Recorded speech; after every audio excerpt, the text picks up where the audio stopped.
Unusual. Weird.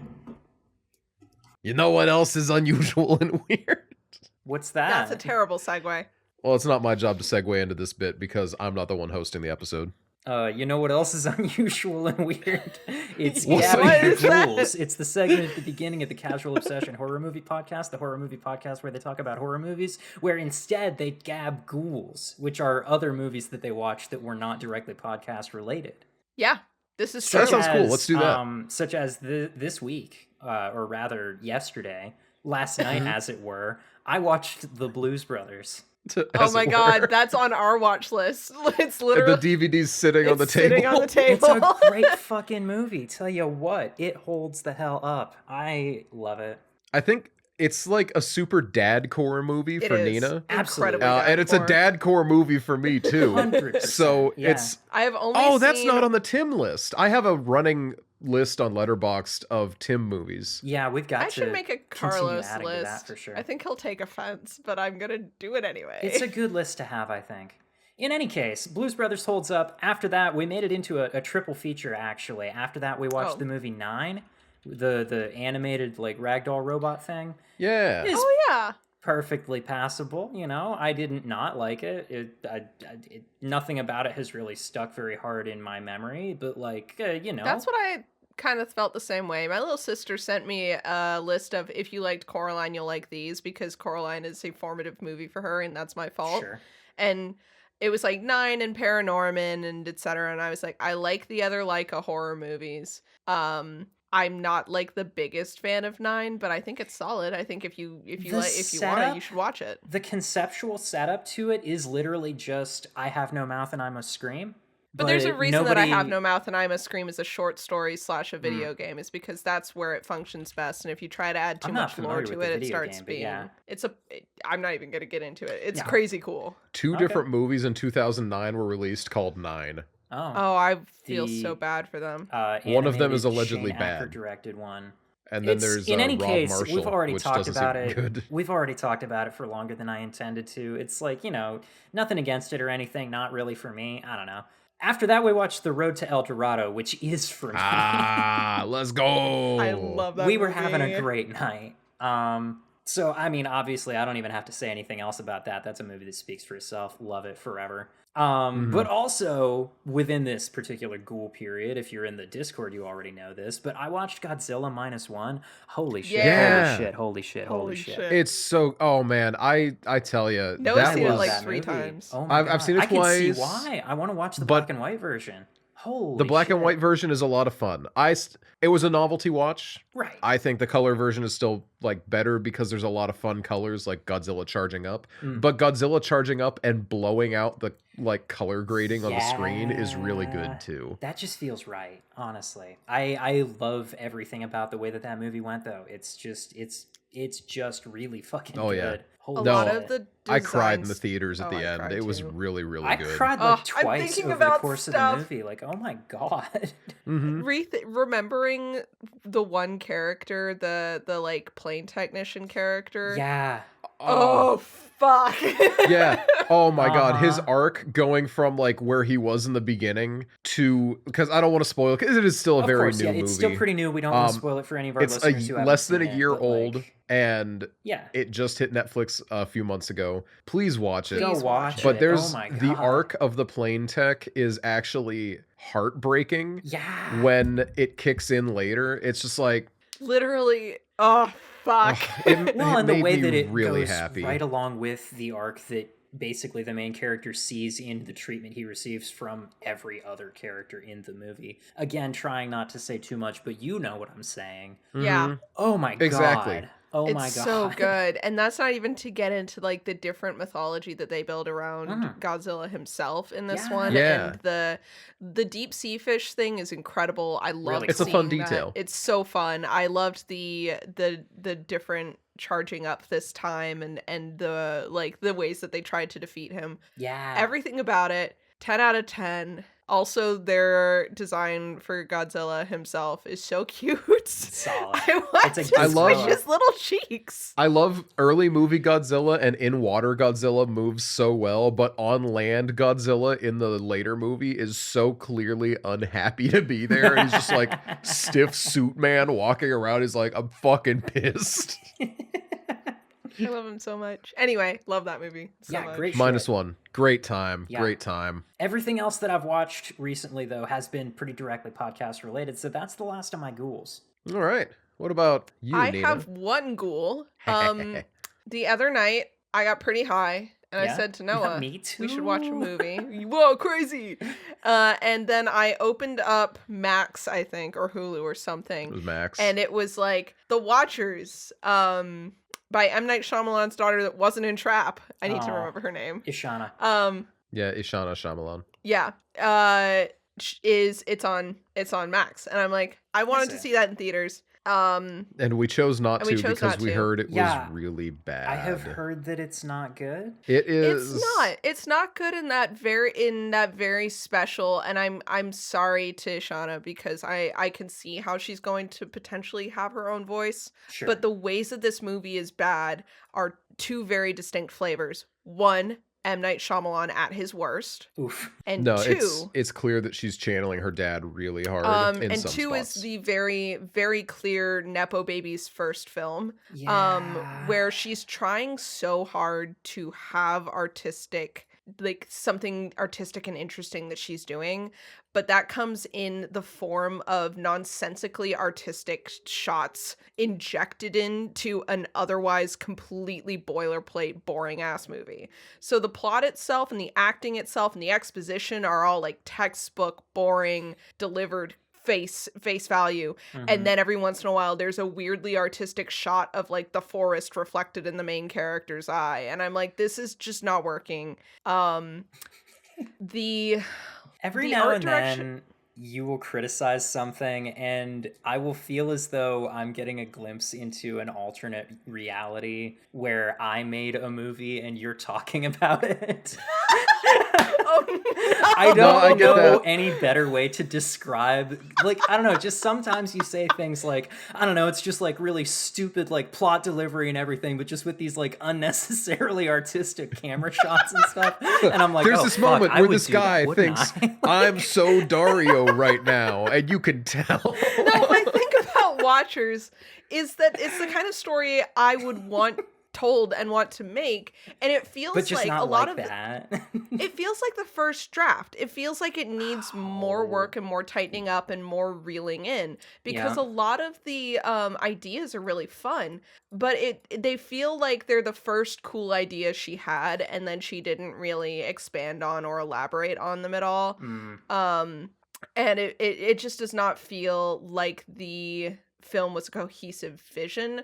There's a moment early on where the character is in her car, and it's as she reaches the forest, the radio glitches out and starts showing Norse runes. And I'm about to spoiler for Watchers. If you do I'll give you the slightly less spoily version. Sure. This is a film that is based on a book from an Irish author specifically dealing with Irish mythology. That's all I was gonna elements. say. This is Irish folklore. Yeah, Irish It's folklore. set in Ireland. It deals with Irish folklore, and then the fucking radio glitches out to Norse runes. And I was like, so you don't know what you're doing. You had some imagery in mind, and you thought to yourself that, like, in your head when you thought Irish Celtic folklore, you thought of those runes for some reason, and then when you realized that there was nothing equivalent to that in Ireland and in Irish folklore, you weren't willing to give up on that symbolism of the radio glitching out, and so you went ahead and just did it anyway. Right. And it's noticeable and it's lame. That's how it feels anyway. But there were a couple plot twists that I thought were telegraphed a little too hard, and others that I thought were like confusingly explained. Like they were obvious, but the way that it was explained was kind of roundabout to the point that I thought I knew where things were going. Then the explanation made it seem like maybe they were going somewhere else, and then the reveal was the thing that I had initially thought it was. So yeah, it was not great. but I Huh. I can see. I think the biggest praise I have for Ashana is personal, which is I can tell that we're both interested in the same things, Mm. and I really, really hope that I will be here for whatever she does next, Mhm. because I think there is huge potential. I think that she just needs I think she needs to have more confidence in herself. Mm. Yeah. Which is easy to say as someone who's not a nepo baby, but Yeah, she did. This is her directorial debut. She did Right. some additional directing on Old, so she Okay. got to like She work has a little done some bit. work before. Lightly, yeah, nothing Not like Panos professional Cosmatos or outside of something, this. but like after watching, I don't want to compare the two too much, but I was really, part of the reason that I watched this movie at all was because I was really impressed by her sister's acting in Trap. hmm I did not. It was actually really good. you guys got a weird noise over there or something? It sounds like it's You just like Our stopped spoons in in our mid-sentence kitchen? and you're So both can- looking around Yeah, weird. can you check the kitchen real quick? me. I'm not checking that shit. I'll be We right back. interrupt this podcast due to a very loud spider in Noah and Nina's kitchen. I think it must be outside a window, but it's freaking me out. Current theories are that it's the neighbor. I get paranoid about noises, and I feel like I'm gonna get stabbed. So Right. This is the Casual Obsession Intrusive Murder Thoughts podcast, the Intrusive Murder Thoughts podcast where we talk about our intrusive thoughts about murderers. This is so funny. It is our neighbor, right behind that window, who Oh, is right there, currently in okay. the process of moving a bunch of tools out of his oh truck. jeez. The okay. bathroom window is open. We can hear it very clearly because he's right outside the bathroom window. It totally Okay. sounded like something in our kitchen. Yeah, no, was it getting moved sounds. It around. sounded like our like spoons someone and was bowls. fucking around with our Right. like drawers in the kitchen and like fucking around with our knives and shit. Yikes. Okay, cool. Anyway, Yeah, living in the current house that that me and Becca are in, it's got this horrible, awful problem where it's a recently like significantly renovated old house, which means that it's got all the niceness of a newly renovated house, but it makes old house noises. The way that this thing shifts and settles over the course of the day, oh my god, some of the noises it makes are so fucking loud. It sounds that's like not a even- person slamming a door sometimes. And I'm just like, it makes you it's like realize 3 why a.m., everyone I'm used to trying think houses sleep. were haunted. Yeah, right? It's like 3 a.m. and I'm trying to sleep and I'm like, did I just hear something climb down out of my attic? Is that what just happened right now? Because that's what it sounded like. I don't want to deal with That's this not shit. even to mention the I don't wanna- squirrels in the fucking The squirrels in my fireplace. chimney have been quiet this past week. Uh-oh. Yeah, and I don't you set know a if fire it's and you taught a him good who's thing boss. or a bad thing. I don't. I guess The I hottest guess we'll thing in never know. that fireplace is my Xbox, but like it is an Xbox 360. They heat up. hmm Anyway, Anyway, Yeah, long anyway. story so short, Watcher's bad. If you want to watch it, person listening, it is worth watching as her directorial debut. Right. It's It's- kind of like I was talking however- about Caitlin Cronenberg last week, where it's like I'm gonna watch Yes. the next thing she does. Yes, This ain't it. This but I'm made gonna me watch the excited next for other thing. things. Yeah. I'm very excited for I see other potential things. there. Most for people sure. don't hit it perfectly on their first one. No, I it's mean, so you know, infrequent Ken to see Evernall, someone. who knocked it out of the park with his first full-length feature, is an outlier and should not be counted. He had a ton of short films out already. Yeah, no, like by the tons time of the short Baskin films. short film came out, even he had a bunch of short films out that were already Yeah. like getting a bunch of attention in the awards circuit and whatnot. Like it's hmm he had a thing going already. I feel like that's something actually that Nepo Nepo baby babies miss out on. directors don't really do. Yeah, they don't do the short film deals and everything. Like Mm-mm. I feel like they could. I think there's a think lot they you could can learn stand for to. utility's sake. Yeah, well, and it's kind of You'll like, learn how to cut about 20 minutes off a movie that is Yeah. a little bit Well, long. if you're focusing on getting something effectively across real quickly, then like you've got to learn how to be snappy and punchy with it. But also, like you kind of end up having to do more jobs on the production with a short film with a smaller production, you know. And that's the kind of thing that makes people like I mentioned Panos Cosmatos a minute ago because like his dad George P. Cosmatos, director of the movie Tombstone and also one of the Rambo sequels, but that's less important. Had him as his, you know, nepotism film job, had him come to the sets of movies he was directing and do other jobs. He would just be doing other various like, you know, lighting tech work or whatever. yeah. to get a feel for the way that the whole flow of the rest of the process works. So by the time he came around to making Beyond the Black Rainbow, he had already done a ton of the other peripheral work that anyone other than a director on a movie set would be doing. Similar shit, James Cameron boasts of having done literally every job that you can do on a movie set. It's very frustrating because James Cameron is a man who I flop back and forth God, right? He's so annoying. on how I feel about him. Yeah. But he is he's actually that good at what he does. He is what he. I also, this is my fault. I confuse him with J.J. Abrams, who I actually same. have active beef with. I have beef with J.J. J.J. Abrams' TV work actually like I love generational. Lost. Yeah. J.J. Abrams' movies suck ass. Yeah. I'm gonna say it without actually. caveat. I saw Pull 2 up of his JJ's Star Wars movies. right now. Yeah. I watched Jamie, pull those up. because I liked his run JJ, pull on those the up. Star Trek movies, but I can admit that it's not because they were good Star Trek movies. It's No, just not at because all. That's I right. was a teenager and I really liked the I actors that feel were like in them. those particular Star Trek movies are everything that the newer Star Wars movies actually should have been. You just Yeah. replace the Federation with, I don't know, space exploration group in Star Wars or something. Like, you just make them mercenaries or some shit. I'm gonna eat that up. Okay, so J.J. Abrams directed Star Wars 7 and 9, Mission Impossible 3, Super 8, and 2 Star Trek movies, Okay. Into So Darkness. the only and- things that I've Good seen things and about- enjoyed from him were the Star Trek movies. I've heard Okay, good things about Mission Impossible 3, I think. I have too. So I would like to. I hate his Star Wars movies. Maybe I'll back off my hard opinion. His TV work, though, legitimately fantastic. You know? What shows I think has here's he the been thing deeply about his involved Star in, Wars other than movies. Lost. Oh, I don't know. I looked him up on Letterboxd and there's no TV shows. Oh, But fair. Lost is enough for me. Here's the thing about his Star Wars movies. I think his Star Wars movies did for a lot of people what watching the short from VHS that Scott Derrickson did for me, which is expose how there have been the elements of badness in his work all along, and those elements are just more pronounced in Star Wars than they were anywhere else. Because after seeing Star Wars and going back to Abrams' other stuff, I'm like, yeah.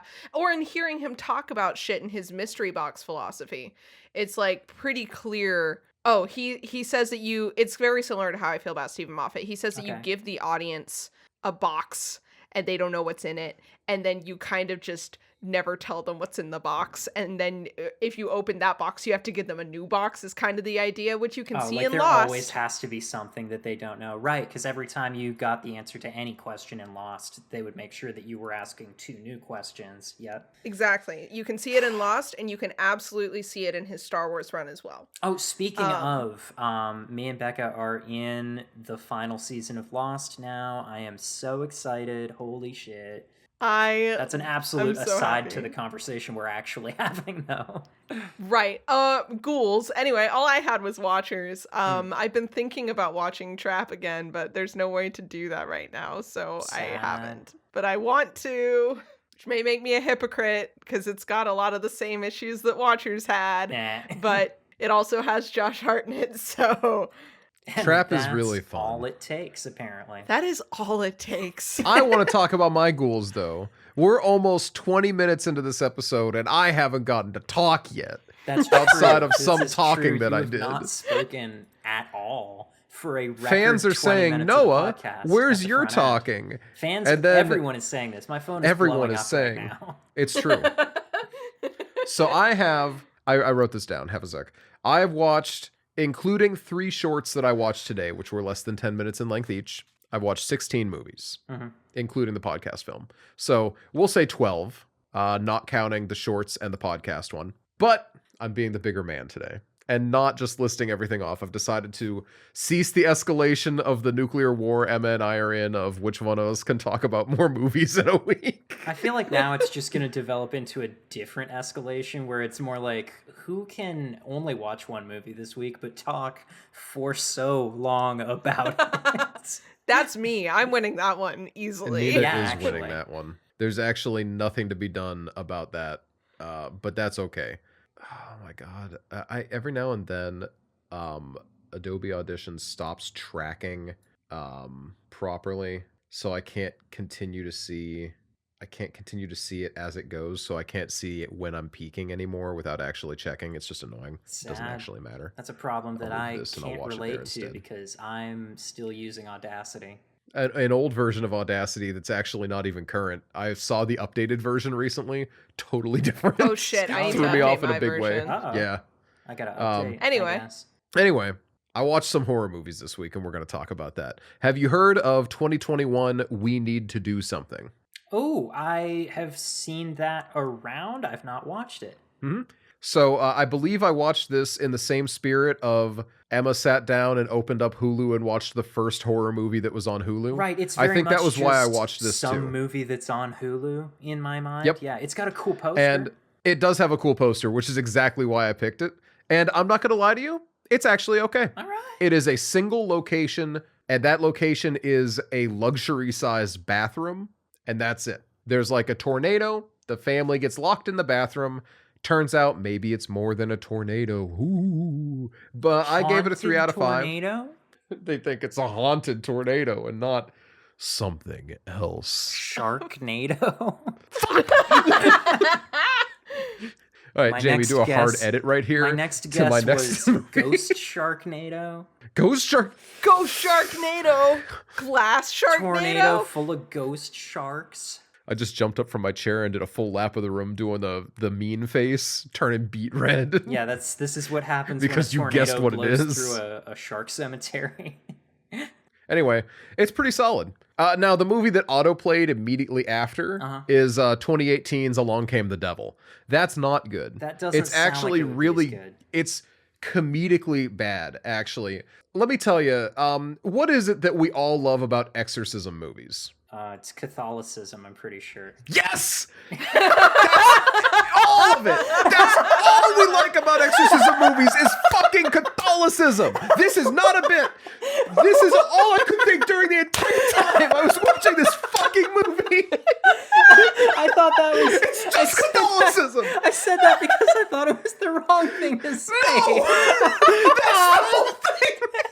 No, what happens? When you take away Catholicism?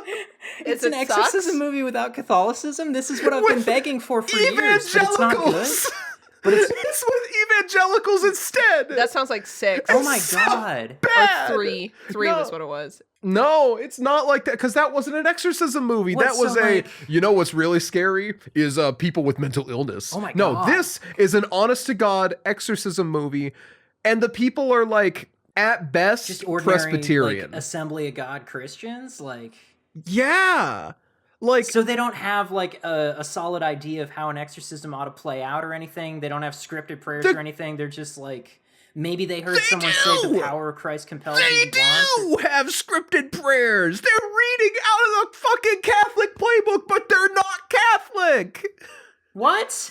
So this is a It's movie so made by someone annoying. who doesn't understand any kind of Christianity at all, clearly. They knew enough. What? They put in music. They were in a small, like, Baptist ass looking church Yeah. with a guy with an acoustic guitar Playing and a Oceans, of microphone course. and a girl with a Or no, tambourine no, and a he's gotta be microphone. playing Oh my Revelation God. song, actually. And they are standing there, and it's good ish at like representing that, right? At being the But thing that it is. all the demon shit is Catholic to the fucking core. Okay, so to and be- they dodge around the Catholicism. So to be so fair, Mhm. as someone who was raised Baptist, when it came to the demon stuff, there were 2 methods of kind of dealing with that. One was just Catholicism without, that was like the one thing that we kind of kept was Yeah. like out of Catholicism is that like how else are you going to deal with demons? It really feels like Catholics have that down is kind of how it felt. Option 2, just kind of say you have no power here over and over in the again name and of They do hopes that that as Christ, works. that kind of thing. They do that too. a lot. They yeah. do that too. Yeah. pretty great. Oh, and speaking in tongues and stuff and talking of about course. spiritual warfare. Those Yeah. are the main things. The They do that. spiritual warfare conversation to this day freaks me out. So, Yeah, no, this is You ever such. see the movie War Room? oh, yes, I did in theaters, actually. Oh, Thank you hell, for reminding me, Hell, Jade. hell, I'm so I was sorry. in college when it came out. I went with my class. But yeah, I was in all a this being friend's said. living room after work, and it wasn't fun there either. But So yeah, all that being said, I hated this movie so much. yeah, It's not good. nothing I about it executed well, or honestly, not really. No, damn, This is a lie. Noah's review says there's some interesting artistic shots now and then. my mistake. not There's some interesting irredeemable, artistic he shots now and then. says. No, I gave it a 1 star. 1 And the star. one, Ooh. let's see, most Christian feeling exorcism movie I've ever seen, which is a Ugh. bad thing. Yeah. At the 1 hour point, there's the shitty ass worship set. Wait, how were they?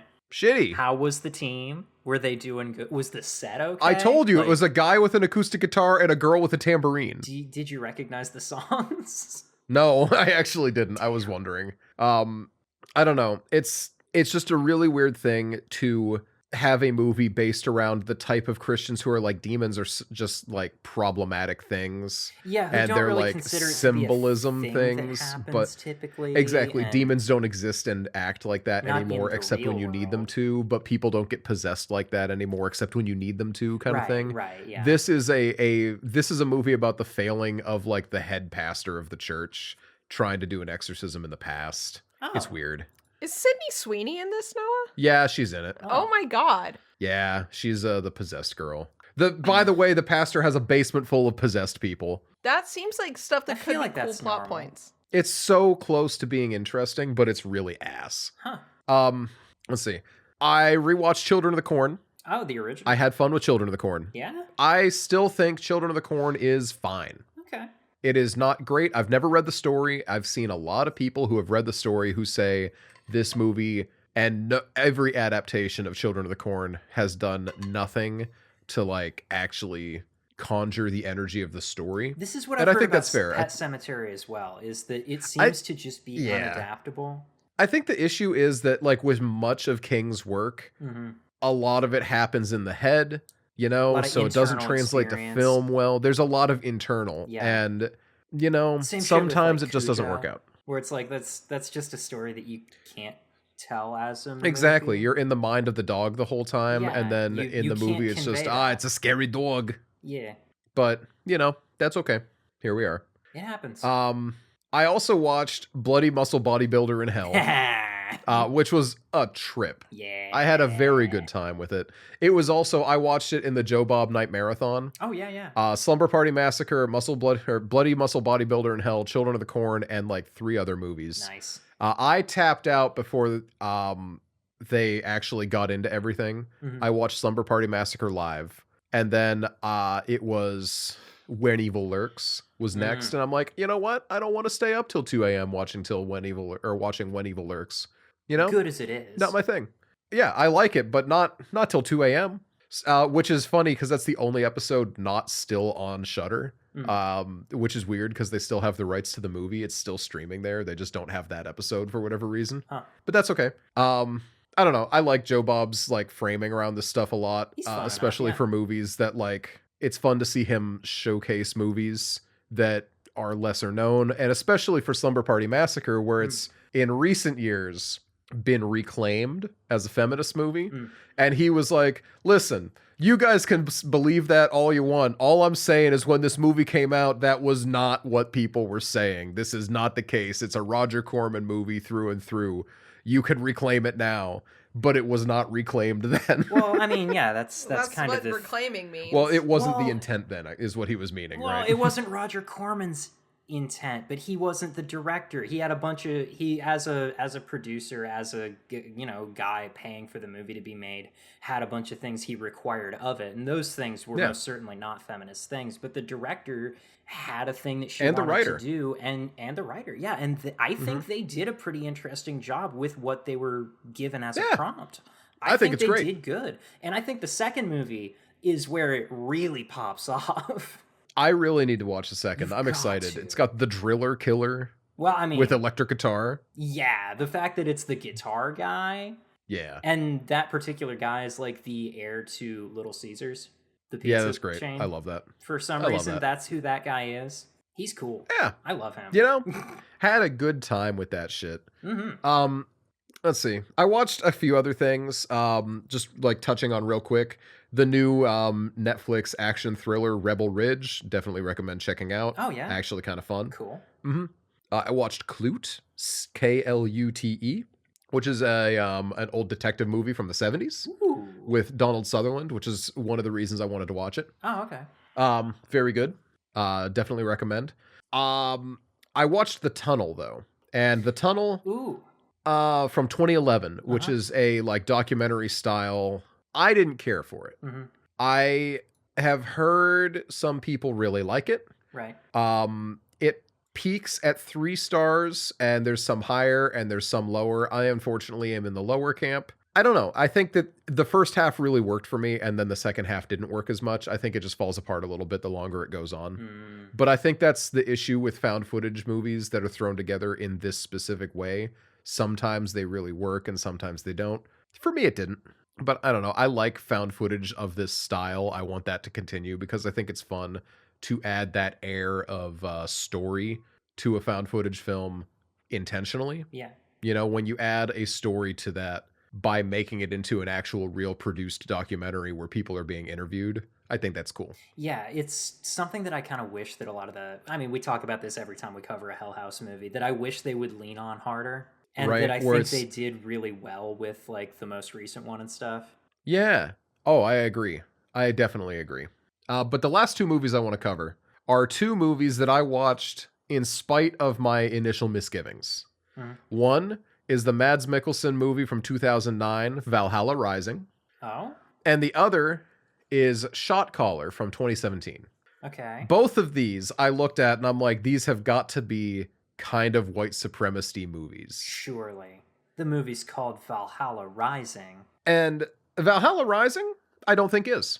Okay. It's kind of neat because you got some Christian Vikings and some pagan Vikings. Oh, okay, yeah. And Mads is definitely a pagan Viking. Serious. And he doesn't speak over the course of the entire movie. He's like a caged like kill dog that gets passed around these different like tribes as their like cage fighter who always will win. So they don't get to keep him for too long because he'll always win. Okay.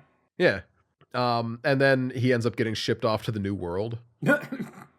Yeah. I don't know. It was interesting, right? It was kind of cool. There's some really cool visuals in it. There's some really like gorgeous landscapes going on. Mm-hmm. I thought it was kind of fun. It's on Shudder right now. Worth watching enough. Okay. But then the Shot Caller, I'm looking at it, and it is Nikolai, what's his name? Nikolaj, the dude who plays Lannister in Game of Thrones, Jaime Lannister. Costa-Raldo. Yeah. Sorry, that's my head cast for Kenneth, so it No, that's good. it awakens something in me. So I've never seen Game of Thrones. well, yeah, I had no attachment to the actor because of this, which I think was a problem. He for also me. is in Gods of Egypt. Is he one of the gods? A movie I've of seen Egypt? like 2 or 3 times. Yes, he is one of the gods. He is the god of Egypt, actually, despite being a very not Egyptian man. Yeah, But anyway, it's an interesting movie. It kind of feels, there's moments of it that feel very American History X without any knowledge of what it's trying to say. Ooh. It's like okay. someone clearly liked the guy who went into prison, a white supremacist, and came out of it reformed angle, with the back and forth of the flashbacks and stuff like that, and running 2 parallel timelines. Someone clearly saw the movie and thought that was sick as hell. And they're like, but what if we made a movie about how he turned into one in prison? This has potential to be a movie that like does a lot of useful things in showing like the way that those sorts of groups get people. And well, I'm saying this in the knowledge that that's not what this is about to be, but like, yeah, it could, damn it. The unfortunate thing is it does make sense why like people would join. It just doesn't make sense why this guy would join. He makes a lot of really stupid choices that end up getting him recruited. But then the movie ends. Well, yeah. No, I became a white supremacist the smart way by being a bigot all of my own accord. I think for myself, not like these other morons just being racist because someone told them to. Fucking hell. If that's not like actually things that you hear though. Right? Oh my God. But yeah, the movie ends with him taking over and becoming the shot caller of the Aryan Brotherhood in prison. And that's that right. It's like it's a I'm little imagining weird. this playing out like Tom Cruise's character in The Last Samurai, where it's like, yeah, he shows up and he's the outsider initially. You just replace sake with toilet wine and the whole thing just ports right over. Until eventually, like, the Aryan Brotherhood is dying out in this prison and he's like the last one. Yeah, So- I don't know. Is that what happens? It's really no, unfortunately not. That sounds like more fun. It's at least goofy. Yeah. I don't know. I watched this because I was like, ooh, I don't know why I'm going to watch this prison movie, but we'll watch it and see what happens. And I don't know, man. I don't know why I watch these things sometimes. This and Brawl in Cell Block 99, where it's just like, let's watch some violence in prison. Sure. I don't know why I watch them. I just do. I don't know why you watch them either, because they're hardly ever good. You only ever talk about them because I they're only bad. ever complain. Yeah, I know. Anyway, let's talk about a movie we don't need to complain about. Ooh. What movie might that be? Okay, never mind. I'm Theme done. music Do you have fades another up one? now. No, I was just going to wrap up what I was saying about it, which I still rated it like a 3 out of 5. There's some really good stuff going on in it. Oh, sure. I just don't think that it sticks the landing in terms of any sort of like coherent message. Right, it's not doing what it thinks it's doing quite. Yeah, it literally, to me, it feels as if it ends saying, thank goodness the good guy is finally running the white supremacists. Because he's not actually a bigot. Yeah. The problem with the the Aryan Brotherhood all these years has been bad leadership, you know? I mean, they've been steering American Nazism in the wrong direction, and we're going to get it back on track. That is actually 100% the goofy issue with this. Is there's elements that feel like that. But what if we talked about a movie we don't need to complain about? Yeah, Sorry, not my show to host. I still haven't seen American History X, but I always think when I think of movies that cover modern Nazi shit, I'm always thinking of Green Room. And I feel like if you can't do at least that well, There's been a little bit of conversation about that because of a character in Rebel Ridge, actually, who is I believe it's Don Johnson, who plays aggressively against his usual like casting type in Rebel Ridge, where he plays a bigoted small town sheriff instead of like a nice old guy. right. And it's a lot of people have been talking about the Green Room because of that, because of Patrick Stewart playing this incredibly unpleasant Nazi character. He does it so well. It makes me wish that he hadn't gotten the kind of typecasting that he so often does. And it makes me wonder if it plays that well because I'm so used to him not being a mean man. And then the fact that he's, go figure, a good actor. Imagine. All right. Out with this apocryphal podcasting that's probably going to get cut, though. It's time to start the episode.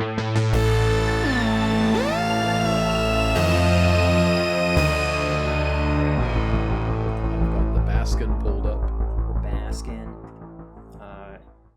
What's that Gravity Falls song? Am I Baskin? Girl, we Baskin. I live up in a Yeah. trash can. Now there's... Welcome back to the Casual Obsession Horror Movie Podcast, the horror movie podcast where we talk about horror movies. I am your host of this horror movie podcast, Jade. I use they and also maybe she pronouns. And I am joined by two other people, not Emma this time. Unfortunately, they couldn't make it. Boo. R.I.P. Emma. Booing the absence, not booing Emma. No, we love Emma, but they're not here, so boo. So true. Good clarification. Says Noah, he, they, who is here on the podcast today. Oh, and Nina, they, them, who's on the podcast. Nice. Yeah. So, Hi! This time around, we watched a movie called Baskin. It's from 2015, directed by Can Evrenol, and it's our first Turkish movie on the podcast, I believe. It's my Woohoo! first Turkish movie. Whoa, really? Okay. I believe so. I would I have don't thought. think I've seen a Turkish movie before. I would have thought one of you would have had something in there at some point. I don't know. Okay. I've been to Turkey. Does that count? No. No, because so has Noah, and that doesn't count for him either. So. That's exactly what I said when we first started watching this movie, actually. Yeah, when you Google Turkish horror movies, I have not seen any of the ones. Some of these look in really this top fun. list. It might be Yeah, the some only of these one that look I've pretty seen. sick. I'm making fun of you two about it as though I'm like, I don't know, deeply invested in the Turkish horror scene or something. I'm not. Pretty ignorant of it, which is probably going to come out in the discussion of this movie. But in any case, it's a movie about a group of police officers who wander into a pretty unpleasant situation in a similar manner to like your average Lucio Fulci movie. What do you got there, Noah? I searched Turkish horror no. films and Thanksgiving came up. Horror movie about a turkey. Wait, isn't Thanksgiving the one that has Sasha Grey in it? The one with the puppet? Yeah. Yeah. Yeah, I'm sorry. I just needed to make sure Jesus. that got out. Yeah, that needed to get mentioned. That's what's I was gonna throw it to you for the critical reception, but Oh, I could do that. yeah, what do people think of this movie? We're way up from last week. By a wide margin. Fucking are. Despite the fact that this movie is almost 10 years newer. We are coming up fast on 10 years of Baskin right now, but like I'm basking in 10 years of Baskin. honestly. IMDb, we got a 5.8 out of 10, which is about the same, but Rotten Tomatoes, instead of being like a 2 or whatever, the is an Tomatoes number on 80%. theirs was so low, and 87 is a good fucking Comedically number. low. Yeah, 80% is really good. Metacritic, 58, and a Letterboxd clean 3 out of 5. Okay. Now, you may be thinking, Noah, surely, with all of this hype you're building up, there has to be an Ebert review for Baskin. I bet there's no Ebert though. Well, you'd be a fucking stupid idiot if you believed that. Oh then. fuck! There's I thought an you were Ebert setting for up to say that Baskin. there wasn't an Ebert. Jesus. Now, I will say this is from our mortal enemy, Simon Abrams. Oh no. However, what's he say? I About have my boy? landed. Okay, no. I have landed on my theory about Simon. Okay. Because he doesn't seem to really understand 2 of the movies we've pulled him for already. Maybe 3 or 4. I can't remember. Because we didn't always used to credit the actual writers of these. We used to just say from Ebert. Oh, that's true. Which is unfair of me. We've and specifically something that we're shit-talked fixing. him at least twice on the show, though. We have. By name. Now, I have read his whole review for this. And I will say he gets this one more. He doesn't get it entirely, but his main draw seems to be foreign film and horror. That's what he seems to primarily review. Okay. So he liked this. And the reasons he liked it in the thing are not, to me, feeling wrong. Okay. Unlike his like weird review of It Follows. He had some weird takes And his there.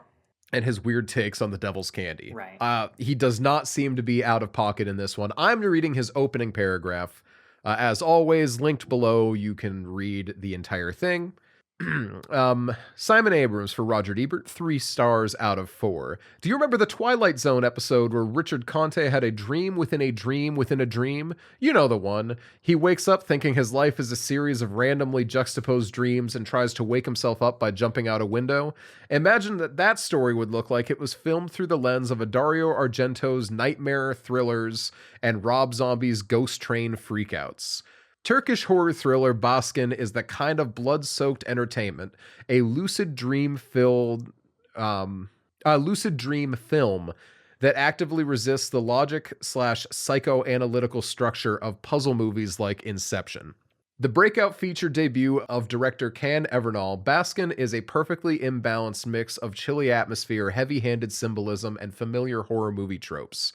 The film's savage violence and wisp-thing big ideas may alienate you, but only to remind you that you are watching a film, especially during its grimy finale. Baskin does what many horror films try and fail to do. It makes you feel like you are a passive prisoner or spectator watching as an especially vivid nightmare unfolds. Okay, that is actually pretty good. It's more Lucio Fulci than it is Dario Argento, but I am glad that Simon Mhm. is seeing the Dario in it because it is definitely there. Yeah. Yeah, Um, I noticed it. I said something about it. Oh mhm. yeah. Nina did. I made a joke because it was in a bathed in red light scene. I'm like, oh, because of the red lights. Oh, it wasn't the soundtrack in the opening scene? Or in the Or closing in every scene, which other is go. scene in the whole movie? Yeah. But yeah, the rest of the review is just him kind of like picking apart the structure and talking about how the film flows and why it seems to work the way it does. Which I think is kind of cool. He Mhm. does a pretty solid like roadmap of what it's kind of like. Sure. Because I know one criticism I see online of this a lot is that it's like really hard to follow, which personally I didn't find that to be the It's the way case. that it is on purpose, and also I also don't think that it's that hard to follow, but like, okay. Yeah, it's a I nightmare get movie, it. you know? Yeah. I got Emma's review right here, which do we want to do it right now or do we want to pop it somewhere in the middle? Why don't we throw that to the end of our review segment, because Emma's not here, and I think people who actually are here on this podcast should get prioritized. We are shit talking. Wow. Jade over here with being present supremacy. If you're not here, I'm not going to let you talk.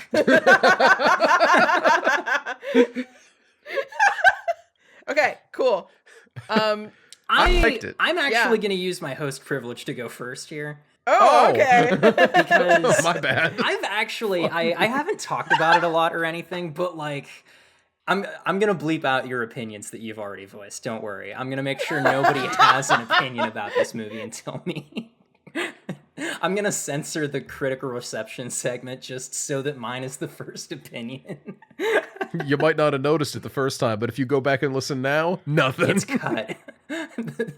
You check the time. It's only been like 10 minutes of podcast. I am giving this movie like a 9 or a 10, honestly. I can't think of a whole lot about it that I would change to try and improve it, because I feel that anything I would do to try and like alter it would ruin what it is in an awful lot of ways. And it's, god damn it, I mean, you saw this thing. It's Yeah, really fucking good. boy, It's howdy did drawing I. influences from a ton of places that I absolutely fucking love, because director Ken Evernall has talked about being massively influenced and inspired by things like video games like Silent Hill and Doom, and album artwork from heavy metal bands such as like Iron Maiden and Cannibal Corpse. And I've seen pictures of No him way. on set of his movies wearing like Manowar shirts and shit. Like, it's pretty clear where every aspect of this movie comes from, right down to the Giallo movies yeah. and whatnot. Like, I love it. I feel like it's a cocktail of things that are engineered to be enjoyable to me. And then also we get this incredibly dislikable cast of characters, which is just something that I like, I guess. So yeah, I'm giving it a 10. I love this movie. I've wanted to cover it on the podcast for a real long time. I'm honestly real bummed about Emma not being able to be here for this recording session. But what'd you guys think? Oh, am I allowed to speak now? Yes, I have now spoken, and that means that you are now permitted. Loved it. Had a very good time. I was actually about halfway through this movie. Spoilers. About halfway through this movie, when we do our first instance of was this a dream, is this a loop kind of thing. Right. I was thinking about that kind of like okay movie Cobweb I was telling you about a little while ago, which just the whole movie felt like a miserable nightmare and was like a slog to get through in a like complimentary way. Right. I was feeling very similar things watching this. It is not a fun time. There's a lot of miserable shit. It's hard sometimes, right? And I really enjoyed that. I thought this was a fun, miserable experience. Yeah, I it's thought a that lot there of was that, yeah. You know, there's I don't know. I'm into good, and there's no way for me to say movies that this is like without fundamentally spoiling those movies. Right. You know, and that's the issue with like movies that deal in elements like this with like light looping is I have two movies that I want to name right now. And unfortunately, both of those movies, that is a huge spoiler. It's not something you know getting into them. Right. That being said, this has entered my my 2 weeks in a row. We have had not Silent Hill, but this one definitely landed on that list because it's very reminiscent of a lot of different elements like that. I am giving it an 8 out of 10. I honestly, this is the stupidest thing I think I have ever said. Pee pee poo poo wah wah wee wah woo wah. That's pretty Very stupid. true, very What the fuck? I literally, I was didn't even see that bit enter your mind. You just did it. no. So as soon as this movie finished, I'm looking at my YouTube rental and it says expires in 1 day, and I'm like looking at the clock and I'm like, I could watch it again right now. I almost almost watched it again right away because I'm like, I could watch this again because then I could have a clean watch for the podcast and the notes watch for the podcast. Right. Which, especially for like non-English films, Multiple I feel like are always good. Right. I feel like it's a must. Yeah. And it's not something that I usually do because a lot of our non-English films are also like 2 hours long. This is a tight 95. Like, sure, it's 97 minutes long, whatever. That's counting credits. In my opinion, because I first watched this movie before we ever started the podcast, and I've watched it like twice during the life of the podcast, I think. Oh, so this is like your fourth viewing. I've watched this movie a bunch of times, and I've had plenty of time to like sit with it and stuff, and I was introduced to it by this other movie podcast that is unfortunately no longer going. It's Dead and Lovely, R.I.P. Their episode about this movie is real good if you're into their style of presentation. I believe this was back during the period of that show where they were like drinking a lot while they recorded as well. A nice thing to get away from, but also fun to revisit. Glad that they're doing different now, but they were having fun. Yeah. Anyways, though, like their discussion that they had about it was really good as well. So like my introduction to this movie was in listening to discussions about it and stuff after having watched it, and like I've had all this time to like sit with it, and I feel very much like this is a movie that and I mean this in the good way, ferments in your memory kind of. I think it sits good like just to be thinking on in the back of your mind for a long period of time.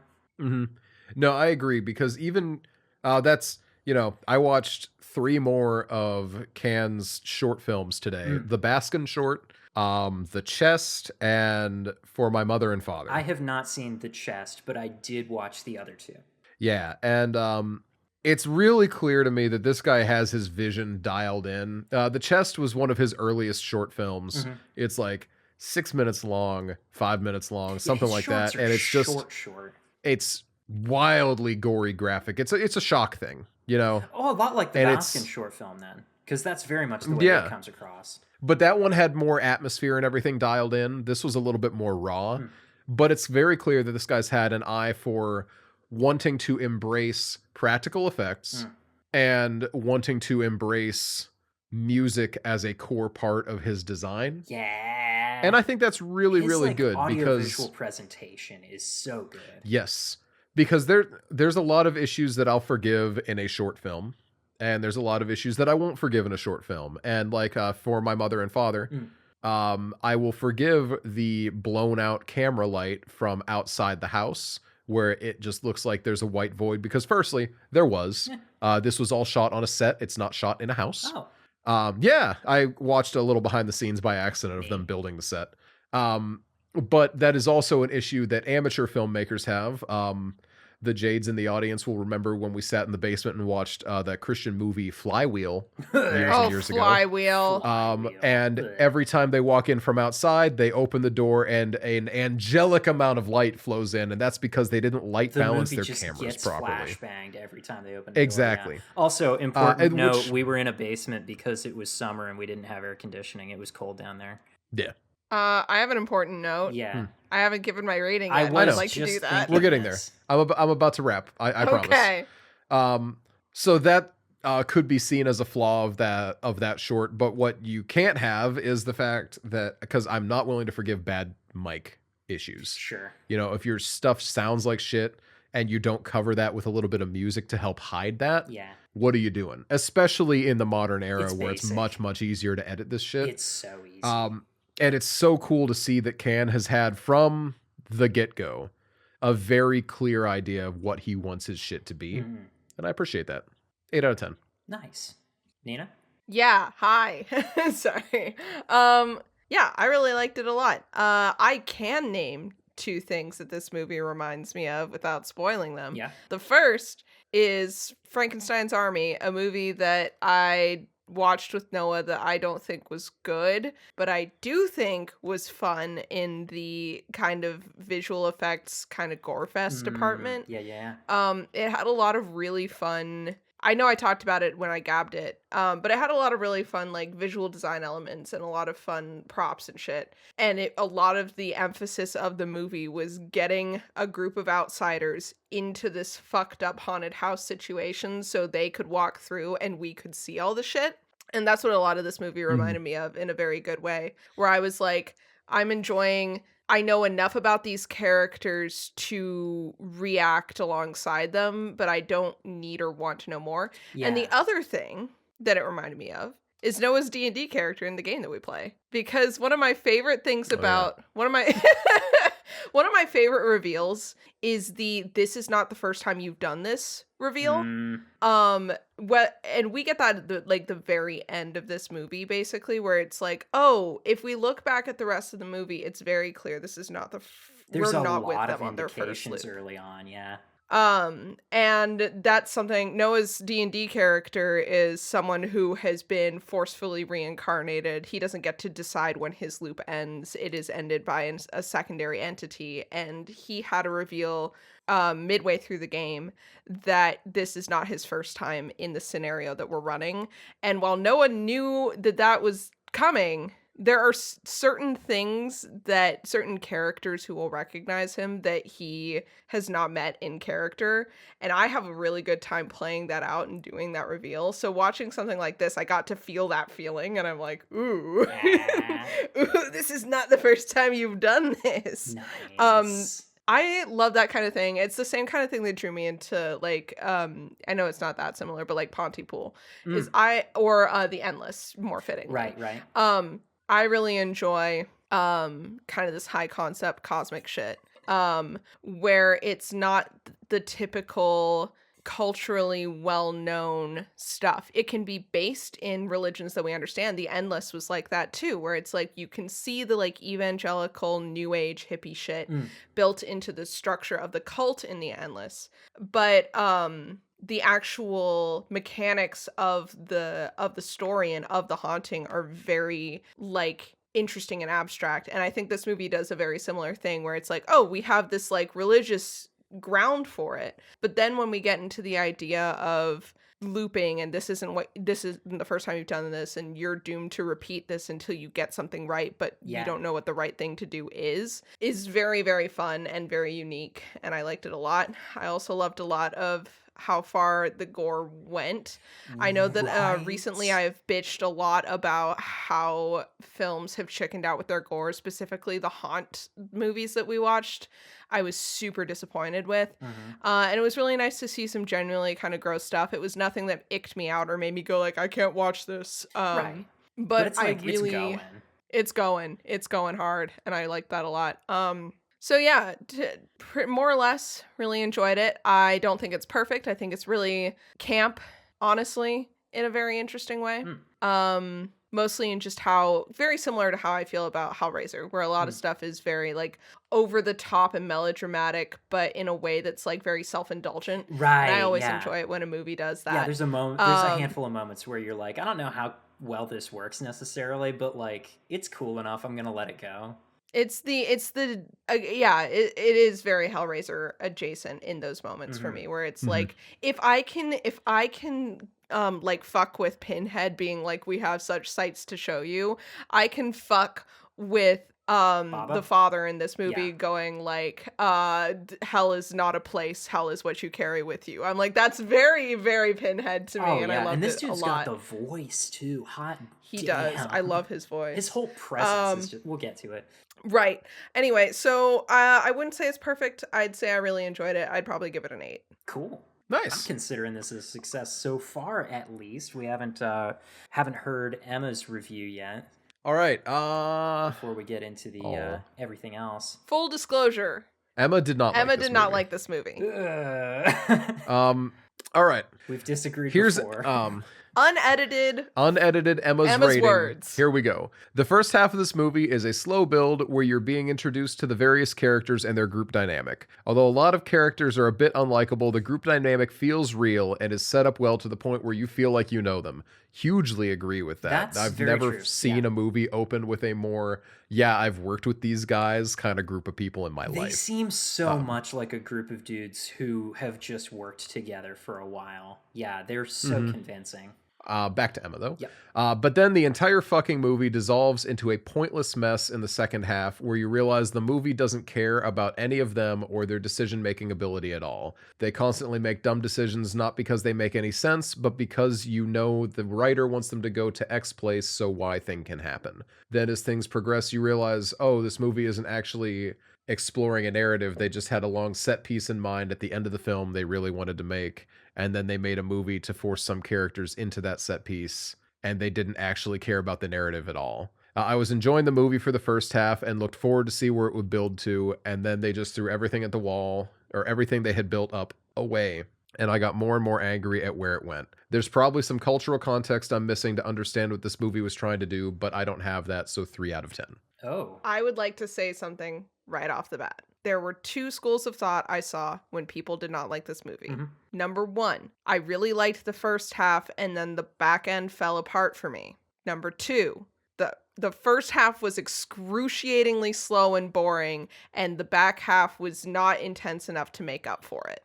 Yeah, Wow. that is Yes, I don't those are understand literally either I of these saw complaints. me neither personally. But I did not. I thought the front half was good setup, and I'm thinking to stuff like Oculus, some of the Hellraiser movies, and I'm like, this just feels like really basic horror movie setup to me. What are you talking about? Like excruciatingly boring. Yeah, it's kind of Now, I will say, normal at worst. Emma's ringing in with Brian Tallarico's review of this one, which is starts promisingly, then gets really bad, just a waste of time. Oof. Brian, come on. yeah. Come on, Tallarico, Yeah, I know. you've Come on, done Brian. good work in the past. I have agreed with you in the past. Not on this one, though. No, I wonder if... I will No, he wouldn't entertain like it, one no. of Emma's criticisms, which is, yeah, the movie is built around that big set piece at the end. That actually, that is true. And if you want to decide that that's a problem for you, then like, sure, it's a problem. But also, I do feel like lots of movies are put together this way, and it does enough with that set piece, with that setting at the end, that I think it's acceptable. Yeah, I agree. And I also think one thing I appreciated about this movie was that it didn't waste my time lampshading how they were getting characters to the end. That's a problem that I don't think I said, but it's a problem that I had with like Ganjam or similar movie, like exploration movies, where characters will kind of repeatedly be like, this is so fucked up, we should leave, and then we're not gonna leave because the rest of this movie has to happen. Right. And yeah. that I understand why it happens in those movies, and it's not like a like pace breaking problem for me, but it does always kind of piss me off that we have to do that song and dance every time. So I appreciated that this movie was, we are the professionals. We're here to check in on what's going on. We were called in for backup. It's very, oh my God, it's just Event Horizon again, you know? And I kind of loved that. This felt like Event Horizon if I got to see some of the more fucked up shit.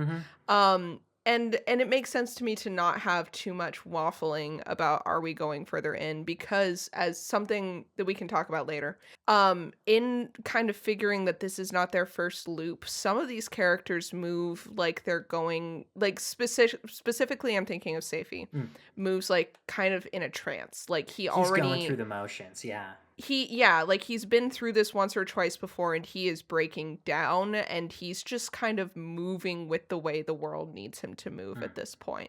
He's not aware of it. When he encounters things that are jarring and shocking, he reacts to them, but I don't think that there are moments early on, like when he looks in the mirror or when he is kind of exploring the station, where it's like, I think that like, to get more into like things that do this more like scientifically and like think through their reasoning through the loops, it Sure. feels like different timelines are touching for him, and he's starting to like have a bit of a breakdown of mental energy within these loops. Oh, and that's so like in line with a bunch of well, not a bunch, but like a couple of different things that Baba says toward the end as well. He makes reference to tonight's a night when the wall between worlds is thin, or something of this nature. And something that a couple of the other characters say about being at a crossroads and things needing to happen with some people, and they aren't sure what. Yeah. Some of them are aware of what they're going through, and anyway, all of that to say, we can get into that after Yeah, when we get spoilers. to spoilers. But sad you didn't like it, yeah. Emma. Yeah, I was sad. actually really hoping that this one would be a hit across the board, but But as we have said, of course, you don't get to talk if you're not here. So it's a hit for everyone here. Haha. I got some other notes from Emma.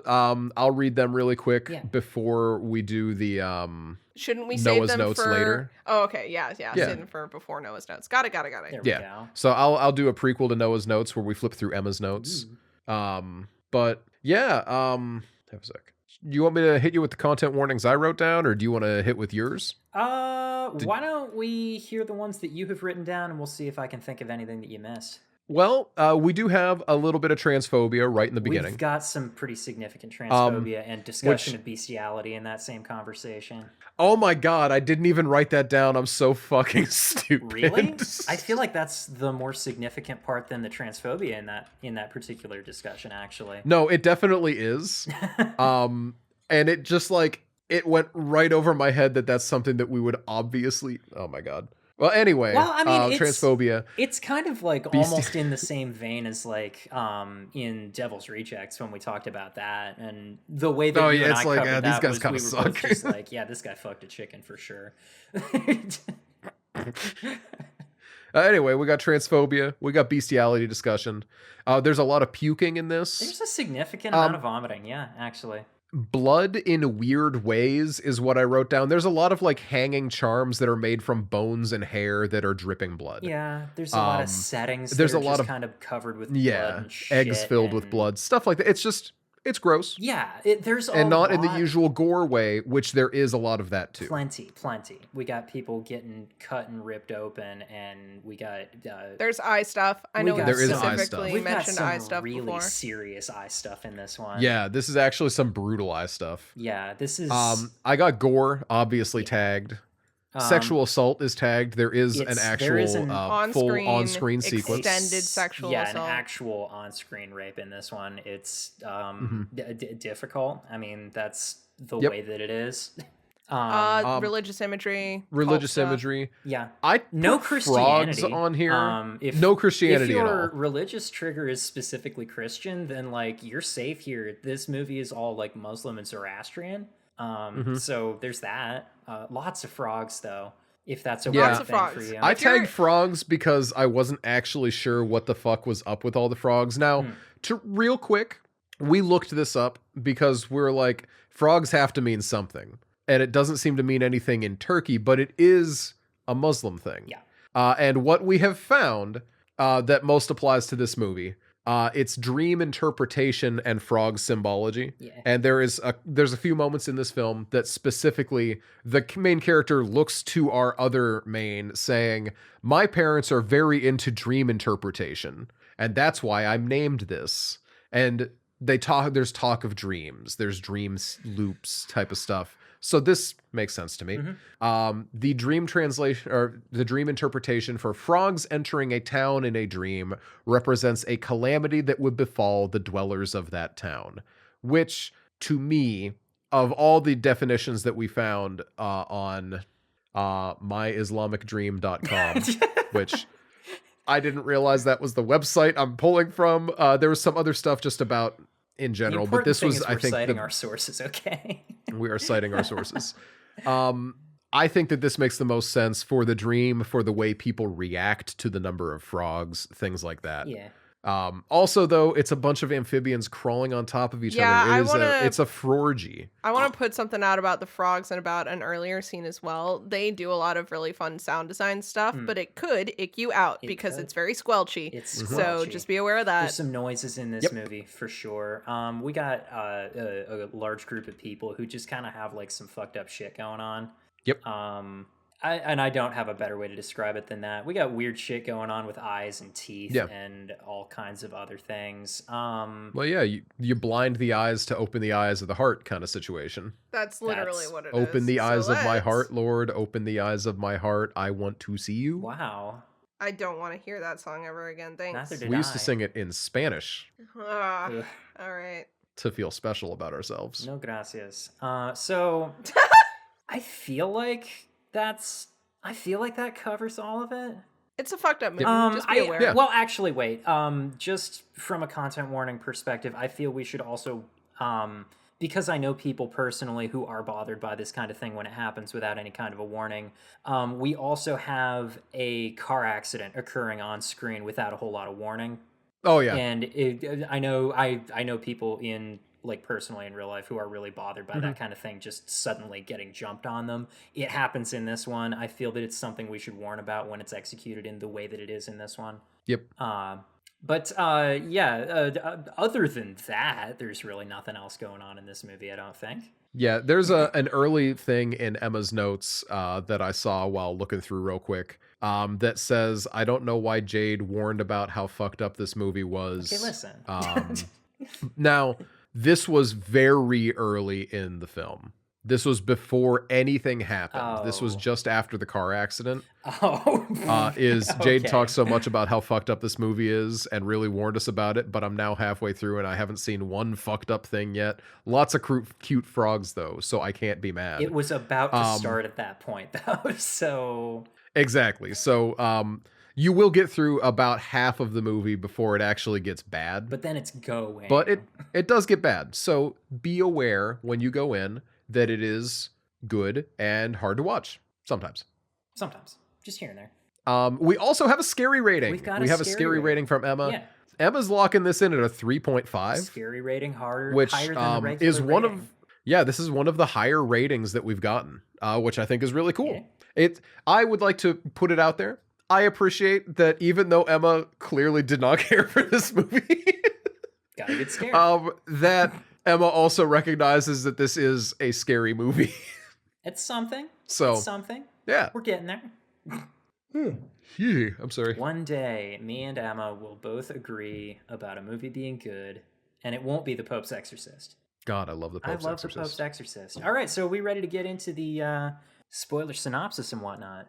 I'm so interested to see what Wikipedia says. The this movie's Wikipedia about. article, it sucks. It's not so bare great, bones. so I'm going to be adding to it as we go along because otherwise, like, what the fuck are we doing here? Genuinely. All right, so the opening scene gets an entire paragraph in this synopsis, which I think is a little bit crazy, except that we end up seeing it a couple more times over the course of the movie. So, like, it is important that you hear this. All right, so a young boy wakes in the night after hearing strange sexual noises from his mother's bedroom. He sees his TV showing static and is suddenly terrified by a vision from his room. He screams and frantically knocks on his mother's bedroom door, which is locked, as a hand reaches toward him from the darkness. And then the title drop occurs. Now, a better description of this scene is that he hears the sounds from the bedroom suddenly stop, and he's kind of sketched by that, and then the whole thing with the TV happens, and the hand that's reaching toward him out of the darkness is coming from, like, his own bedroom, and there's, like, a whole atmosphere to the whole thing as well. It's obviously none of this movie is going to come across great just in this kind of written telling. Yeah, it's not as much of a this feels like I'm watching a nightmare unfold movie as some others out there, but there are a lot of dreamlike elements in this. There's a lot of moments where the whole thing just kind of feels a little trippy. It feels like it kind of weaves in and out of the dreamy feeling, which I think is a big sign of that Giallo influence, even if it wasn't showing up everywhere else. I feel like the kind of moving back and forth between dream feelings and reality feelings is a very it's Argento-ish, but also this movie I think has a lot more Lucio Fulci in it, and it's a very, very Lucio Fulci kind of feel to a lot of it, where it's just kind of like It might you're watching things behoove happen. us to just recount our own recap instead of trying to edit the the wiki Okay, one. so here's the thing. I was literally about to say exactly this because I'm looking at where the next paragraph picks up, and I'm just like, you know what? This is No, not good at it all. skips This is entire chunks of the movie. really It's not not gonna good. work. Well, and also what it gives us is not even necessarily the most important stuff to happen in the scene. No, Because not even. what it gives us next is a hooded figure delivers a bucket of raw meat to a small restaurant.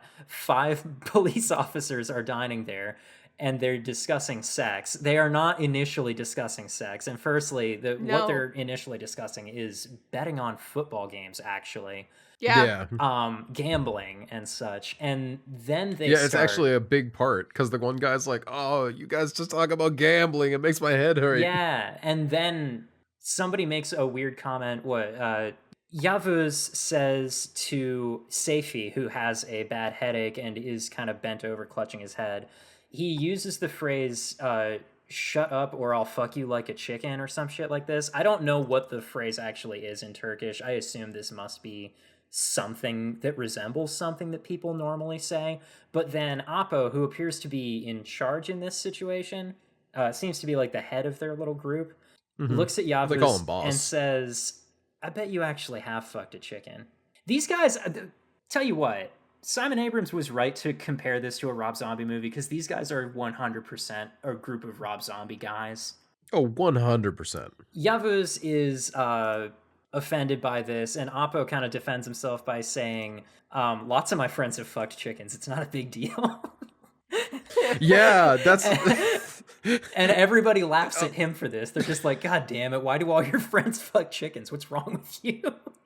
And he tries to defend this by saying something about having been in the army, and he makes this really, really strange claim that 80%, 80% of Turkish men, their first time sexually is with an animal. And everyone is just like, there's no way that's the correct number. And he continues like insisting that it's actually not that weird, that it's like really common, and everyone else is just like not having it. And Yavuz tells a story. He speculates that Arda, who it later emerges as our main character, was probably taken to a brothel by his dad, and he said no, it was like some older kids at school who took him to a brothel.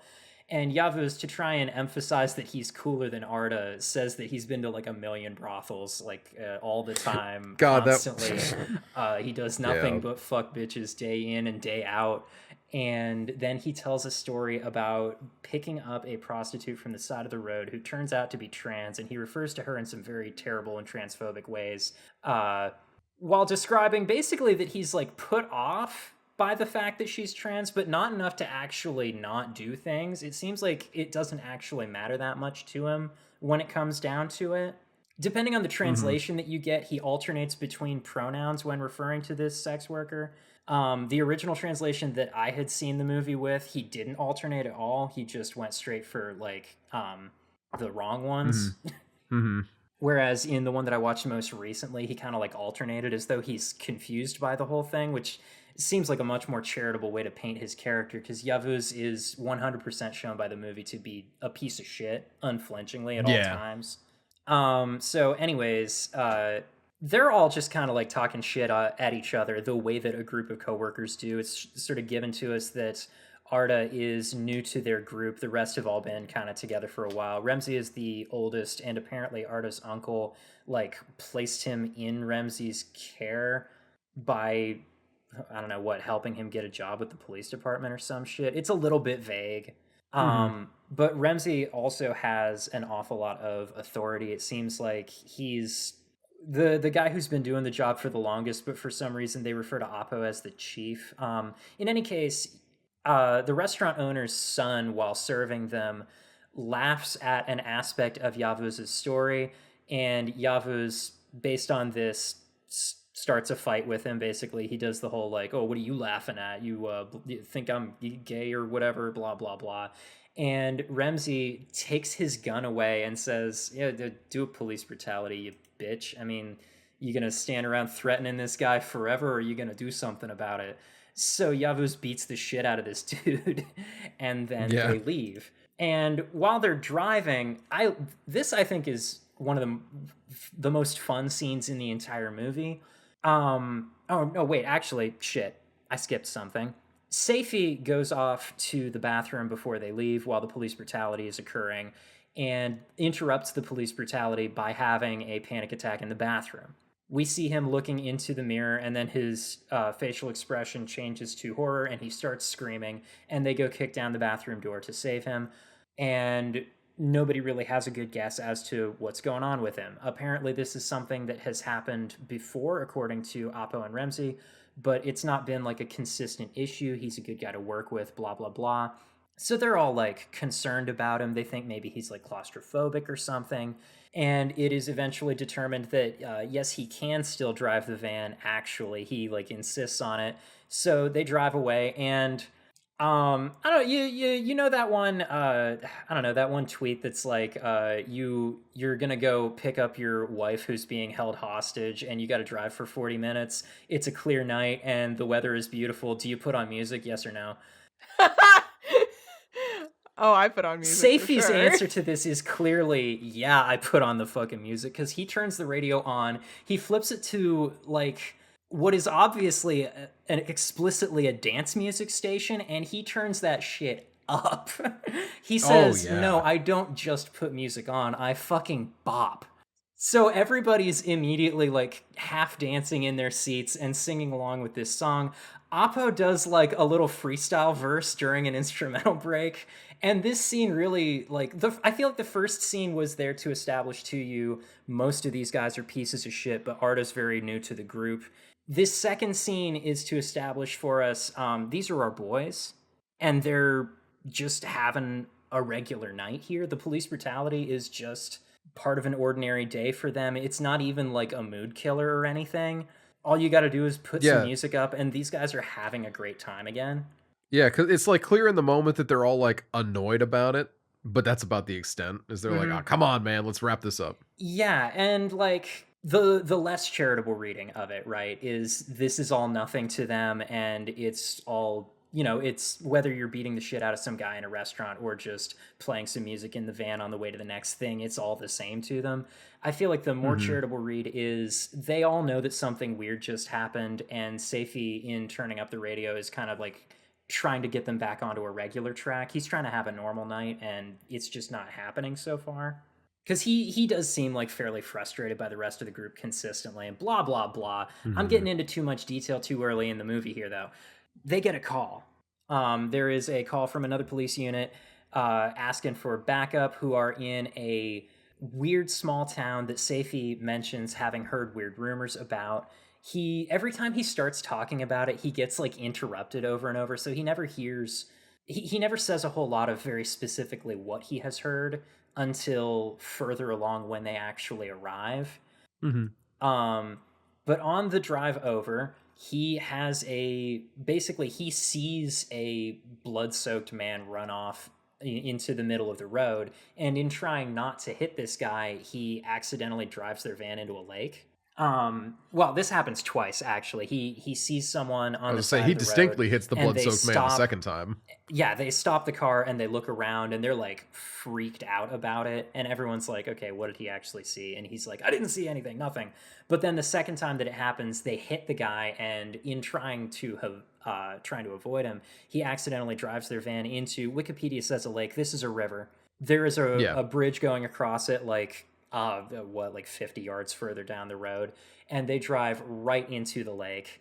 So from there, they're like, well, actually, we are extremely close. The locals warn them of some dangers and weirdness in the village, and they head to an abandoned Ottoman era police station, which is where the call for backup came from. Now, also not listed in the Wikipedia synopsis, when they drive into the river, Arda is sort of briefly knocked unconscious, and he has this vision of being in what we're going to refer to as the Ghost Cafe with Ramsey. It's the restaurant that they were just in at the beginning scene, and but it's like the lighting is lower and there's nobody there except the two of them. But there's not very much of that this time. They're just kind of like having a conversation where Arda is telling him things that are like sort of curiously intimate, I'm going to say, like about his childhood and Yeah. stuff, and about this weird recurring dream that he's been having for his entire life and that he had last night, he says.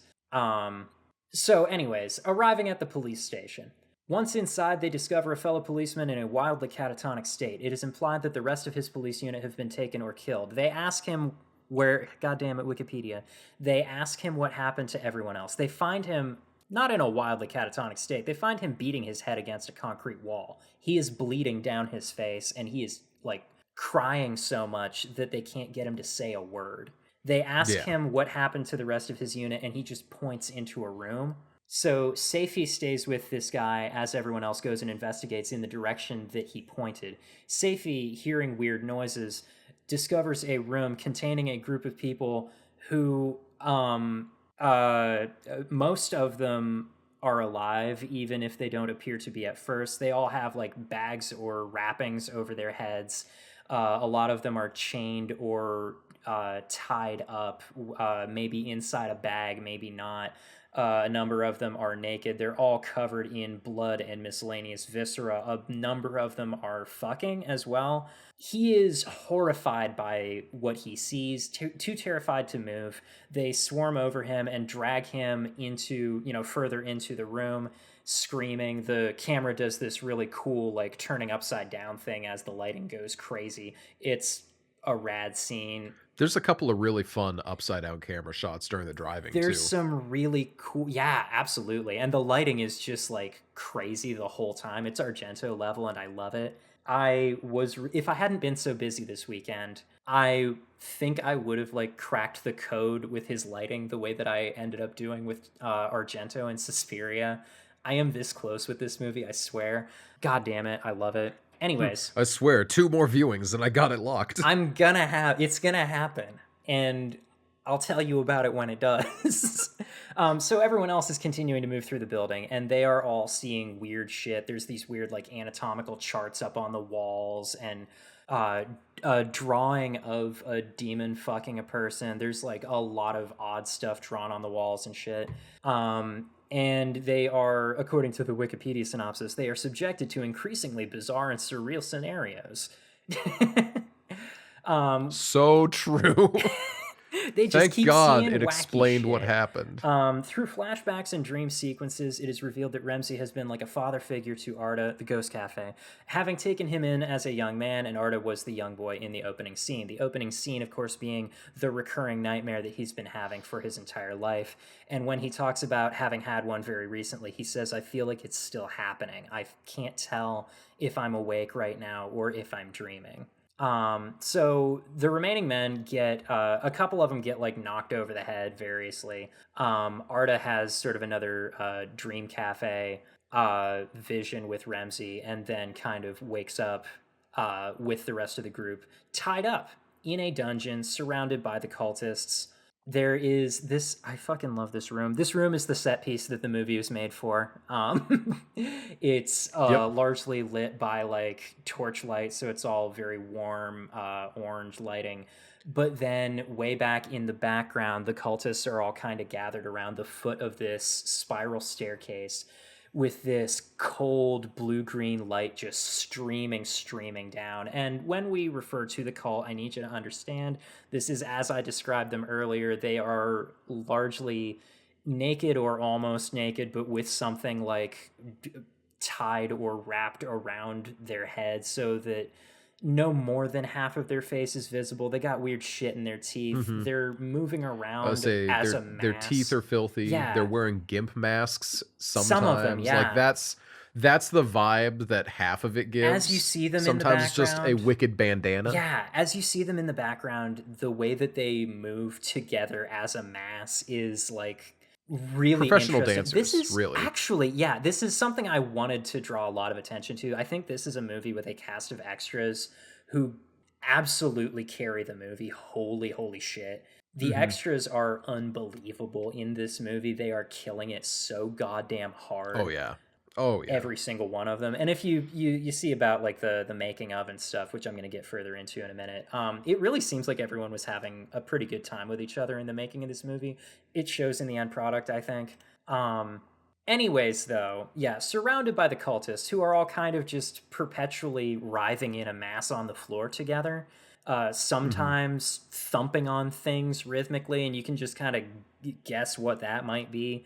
Periodically, as a group, they just kind of erupt in some kind of noise that is a certain amount of like tortured yelling and also like painful sex noises. It's really an atmosphere. So then a hooded figure who is never directly referred to by name, but in the credits he's called either Baba or the Father.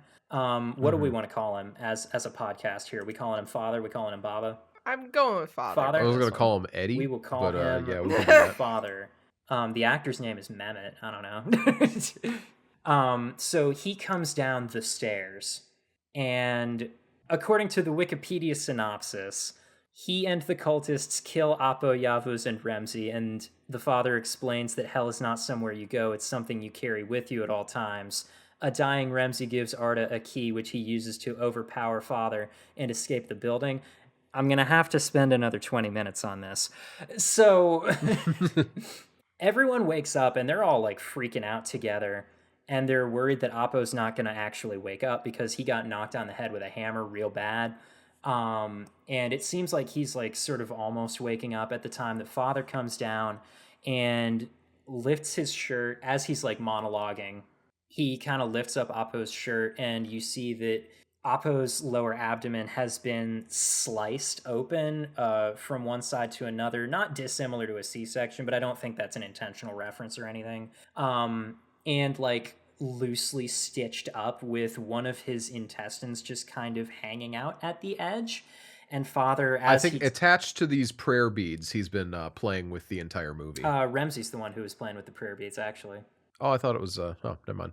Yeah, because Remzi is kind of like a spiritual guide to Arda as well, and it seems like father figures and spiritual guides are a lot of the people that Arda talks about for the most part. Anyways, though, yeah, my mistake. Yeah, it would have been cool.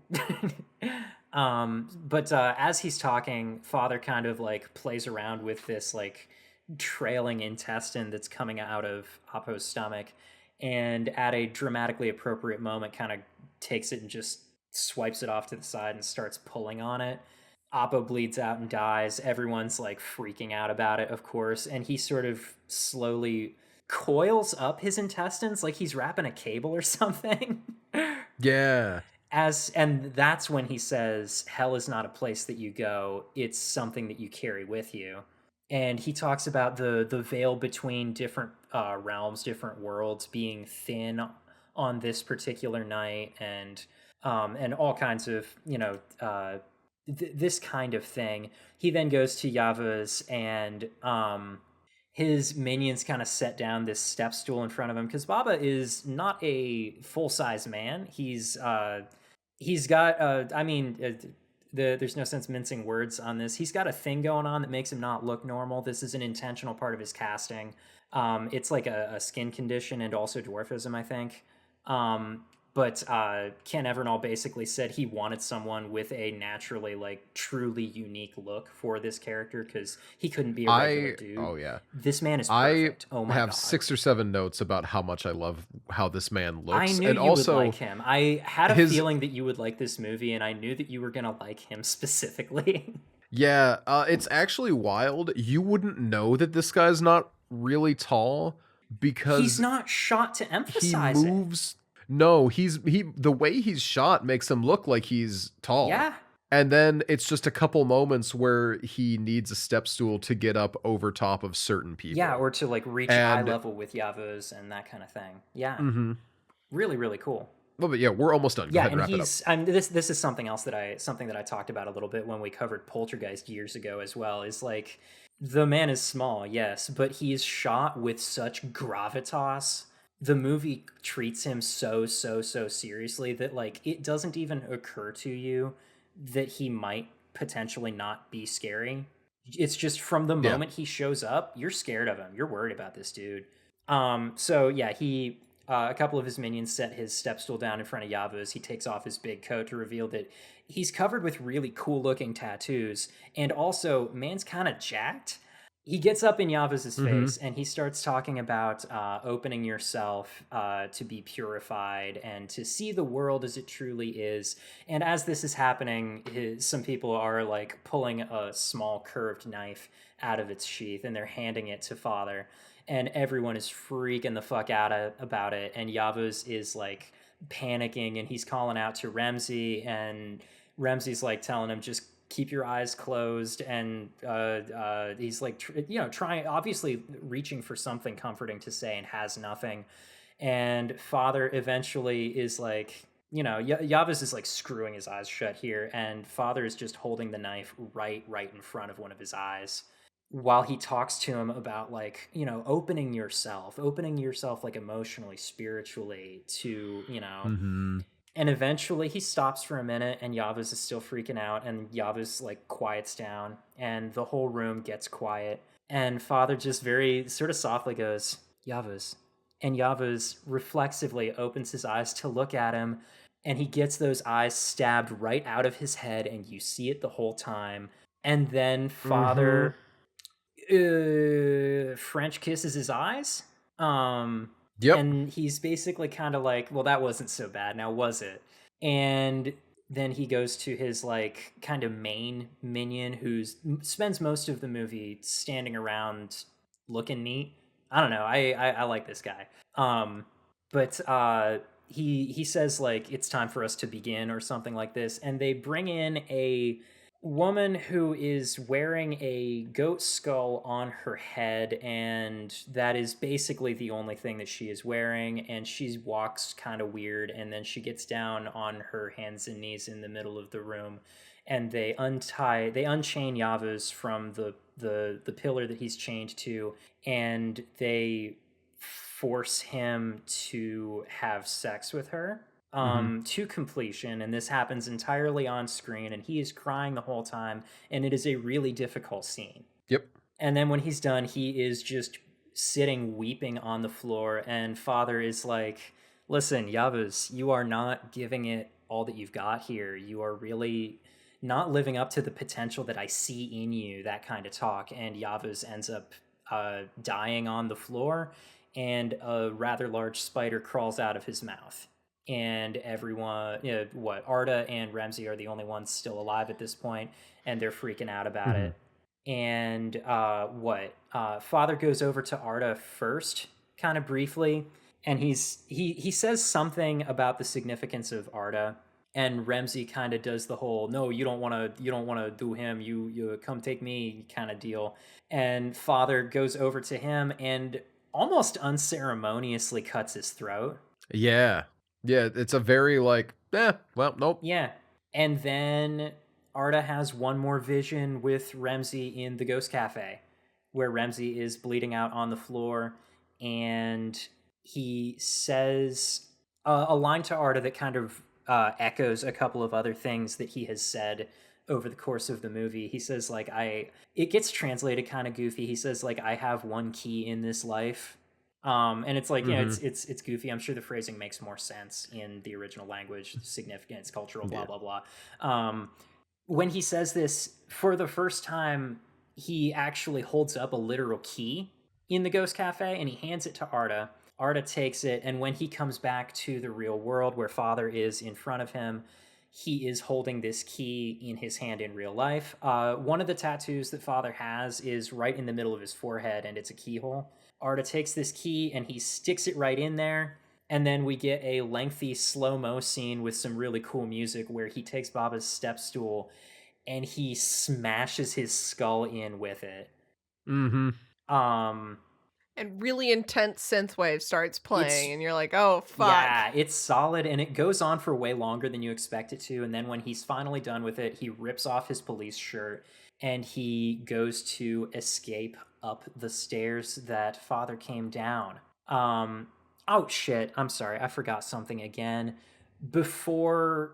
After Ramsey died, but before Arda has his final Ghost Cafe flashover, the goat woman thing gives birth to, well, I mean, sort of gives birth, sort of just shits out this, it, I don't know what it's actually intended to be. It looks kind of like it looks and sounds kind of like a calcified fetus, the way that it We just can just call it a tumor baby. falls out of her. I mean, It's the Eraserhead I baby. don't That's what even I want wrote to down. call it a baby because it doesn't move or make any sounds, and the way that it clunks into that bucket that she shits it into is just like that. This is just a some kind of It's a tonsil stone. chitinous object. Yeah, it's disgusting, is what it is, and Yeah, it's gross. the kind of main minion of Father, who I was just talking about thinking was cool, picks it up and, caressing it as though it were a baby, carries it up this creepy staircase, and we never hear from it again. Arda Yep. escapes after killing Father. Arda escapes up this staircase and finds himself outside the building.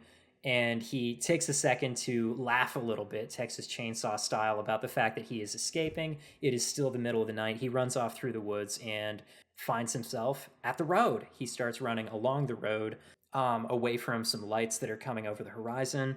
Upon seeing that it is a police vehicle with the lights flashing, he says, "Oh man, this means I'm saved," and he starts trying to wave them down. They hit him. He goes under the wheels. They roll right over him and then swerve and go, what? Into the river? It's the van that he showed up in. But then, but we get a flash of him and the rest of his group inside the van at the moment that they hit him. And then they drive into the river, and we get a slower scene of the van in the river empty, which I think is kind of indicating to us that the like cycle has been broken. And then the credits roll. Yep. Whoo! So, firstly, what a fucking movie. I want to talk about the lighting briefly. Let's get into this fucking lighting. Oh my god, it's so good. This is, to me, incredibly well lit and is very frustrating because even when they're in the pitch black, like, Ottoman police station, you can still see. You can still see. Even when faces are in full shadow, they are backlit with stark lighting that shows their full profile because they are lighting everything with flashlights, and there's still quote unquote unnatural amounts of moonlight coming in through holes somewhere. I love it. Very in the Two Towers where Helm's Deep. what was it? Oh, I was gonna say Dominic Monaghan, I think it was. Oh right, where's this light coming from? It's the same place as he's the just music. like exactly. Yeah. It's like there's some moments where we just get some nice light coming in, but there's a lot. The film's lit very well. Yeah. You can see everything happening really well in it, and really even though it has a lot of even though there's a lot of very intentional, like quote unquote poor lighting situations going on. You can still see everything, and I really liked that. Also, on top of all that, I just had a really good time. I think the movie's this was a great time. Frankly, I enjoy funky little mind meld movies that just make me wonder. Yeah, and this does the time loop aspect of it like subtly and ambiguously enough that like it actually kind of hits rather than coming across like weird or dumb or hokey. So I talked to Noah about this when I was making potato leek soup earlier. It was very good. It was very good. But I have not seen a lot of time loop movies. I think I'm aware of really like maybe 2 or 3. And I don't really okay, so there are 2 thoughts I have. One, I know that most beginner filmmakers, short film makers, writers, when you're an amateur and you're trying to write spec fic, something that a lot of, I'm gonna say it's a guy thing, but it is just a writing thing in general. When you're writing spec fic, a lot of people go straight to time loops or it was all a dream. I cannot tell you how many of my guy friends in high school would hand me their bold new manuscript while I was writing my like little detective fic over here or my steampunk zombie story, and they would hand me another fucking time loop story, right? So I understand how they're hokey in that regard. But when it comes to mainstream stories, maybe I'm just maybe I'm just lucky in that I've only seen interesting, unique good ones, because the only time loop stories I've really watched where that's been like a thing where it like zooms out and it's like this isn't the first time they've done this kind of shit are the Endless. Um this one. And then I was talking to Noah and I remember Hellraiser Inferno having a similar like thing, or there's a Black Mirror episode where the big reveal is that they wipe a person's memory as a torture for a crime they committed. Mm. They make them go through this scenario where they have to be a victim of a similar crime and everyone's just watching them. And then when they realize what's happened at that moment, they get their memory erased and they go back to the beginning of it again. Oof. And those are the stories that I have experienced that have similar reveals, and I've thought they're really good. So whenever people are like time loop stuff is hokey and it's not well done usually, I'm like I would love to watch more of these. I'm genuine. This is 100% genuine. I would love to watch more bad time loop movies Mhm. because I'm sure they're out there because everyone has this experience where they're like, "Oh, this one's actually good." I want to see the ones where it's like a hokey reveal at the end that like, oh my god, it was all a time loop. It's never the ones that I'm thinking of when I say that kind of thing are mostly like wannabe Groundhog Day movies, and not where it's like a reveal Yeah. that it's a time loop. It's more like the whole basis of the Mhm. movie is the time loop. That's fair. I have seen that done a lot. I don't know that I've seen any that like people say are bad because there's like Groundhog Day and Happy Death Day, Mhm. and there's the one new Andy Samberg movie, I Palm believe. Springs. Then I say new. It's several It's years a few old. years old at this point. Yeah, it's okay. Yeah. You want to And watch all Andy of those seem Samberg be in to his version of Groundhog Day? It's got J.K. Simmons. I've heard this said. And Happy Death Day like had some initially when it came out people said it was hokey, but it's got a pretty big It's like loving perfectly fine. cult fandom at this point. So, you know, Mhm. I don't know. I feel like people give that kind of twist or premise kind of this bad rep. Mhm. But I don't know that I fully see where that's coming from personally. Maybe it's just because there is like a very good one that everyone can think of with Groundhog Day, Sure. and it's Mhm. so like classic that every TV show that has like a Monster of the Week thing does a Groundhog Day episode. Yeah. I That think that has to really be it because even Just too the ubiquitous. movies that I'm thinking of that I'm not gonna name for the same reasons as before. Oh whatever. Skip forward 10 seconds. Mind Games Yeah. and Triangle. Triangle's They gone. both run exactly the same. The second film being distinctly better at it than the first one I mentioned. I guess the first one I mentioned is very like poorly regarded, as it turns out, which I wouldn't have thought because I liked it well enough when I saw it. But you know that happens a lot. I think Um, it's time for a good old topic shift. I would like Weesh. before we started rolling, Jade brought up a shit ton of Zoroastrianism elements in Yeah. this film, and we looked into it briefly. And by we, I mean they looked into it briefly, and I sat here and went, "Okay." So take it And away, because there's some interesting things that I think are wildly important to the yeah. interpretation of this story, Yeah, especially. and when we say briefly, I cannot emphasize enough how brief this looking into was. This is beyond surface level. This is like, I mean, I'm not proclaiming myself to actually know anything about Zoroastrianism or even Islam, which I should know more about. It's embarrassing, actually. But a lot of the way that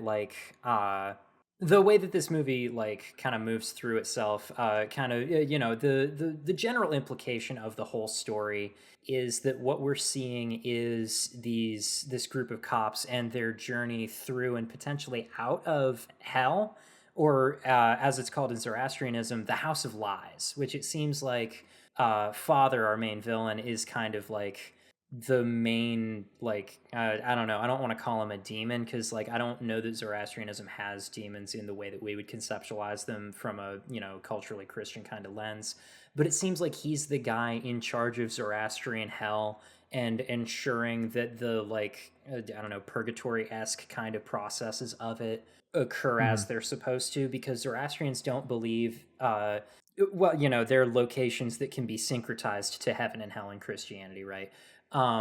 they don't believe those kind of afterlife places to be eternal in the same sense that a Christian lens does. They consider them to be very long lasting, like thousands of years at a time, but they are not permanent things. Uh, Mhm. it's just a place that you end up in for a real long time until the goings on of Earth are over, and then the Creator makes a new Earth for all life to live in with it.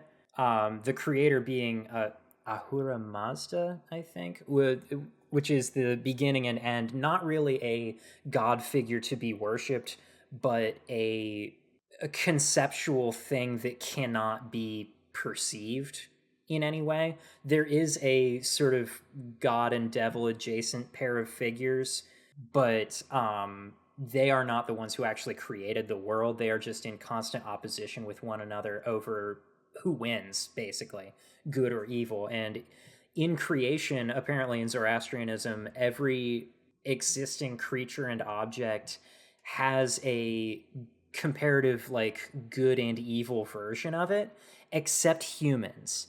There is no companion to humanity because humanity already sits kind of in the middle of good and evil, I guess, Okay. according to Zoroastrian belief, which is why, from what I am perceiving so far, I might be completely wrong. Please don't be mad at me if I am. I don't actually know that much, if anything. But like from what I have found, it sounds like that kind of thinking is linked to the fact that Zoroastrianism is really focused on free will, your exercising of your choices, and the um, the consequences that those choices have on the world around you. It's a very ecologically focused set of beliefs as well. Some people have said that Zoroastrianism is like the first ideological proponent of ecology. Um, it's very focused on your choices, your actions, the way that you move ethically through the world.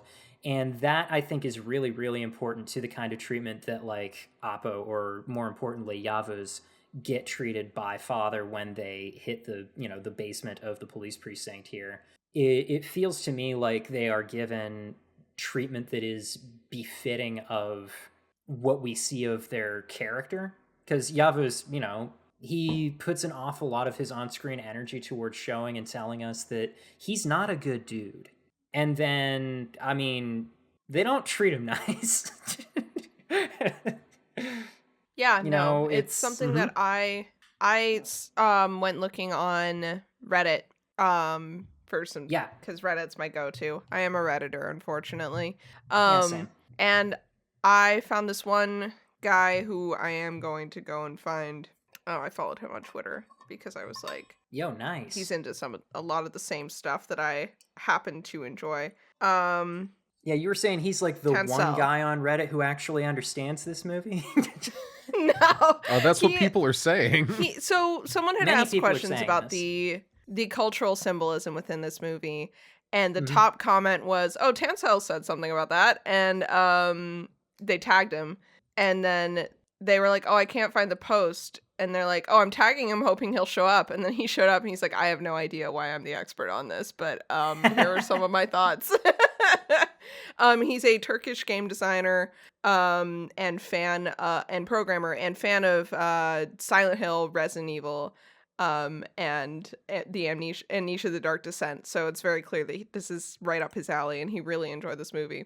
But he was talking about a couple different things culturally, mostly about Spider-Man. What's his name? Spider-Man? Peter Parker? Spider out the mouth, Toby man. Maguire. Oh, No, Yavuz. Yavuz. Yavuz.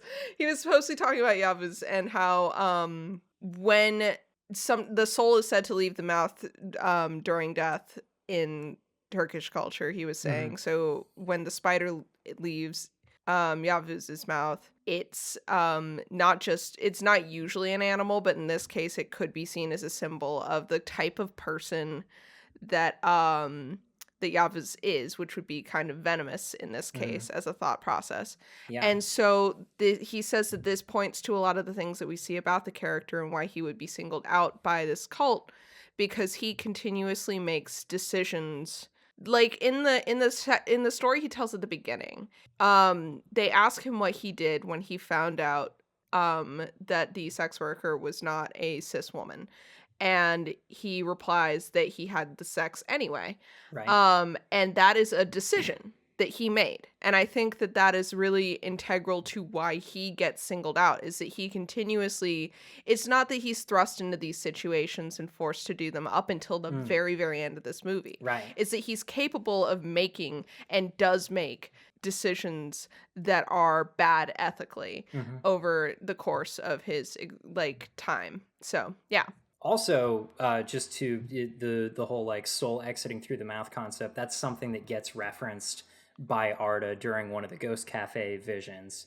He talks about being in the room with his like grandfather when he died and seeing his soul rise out of his body. That his friend saw His it. friend, that's right. Not Right. him himself, but his friend saw. Yeah. Yeah, and he describes seeing the soul rise out of his body and going like upward, whereas with Yavuz, when that spider crawls out of his mouth, it's crawling onto the ground. That reminded me of the not BBC, the AMC hit show The Terror, in which someone's soul comes out of their body. I'm not even joking. It literally, the whole time he's It's telling the the best story. blowjob he's ever received, sucked right out of his shit. body. There was Holy one of the characters says he watched a character die and saw their soul like eaten by what killed him. Ooh. And it's like, it's really interesting, and it's one of the main points in the movie where you really doubt whether or not that's what he saw, because you as the viewer were shown kind of a visual effect of his body going all like whoop, whoop, whoop, whoop, whoop, whoop, whoop.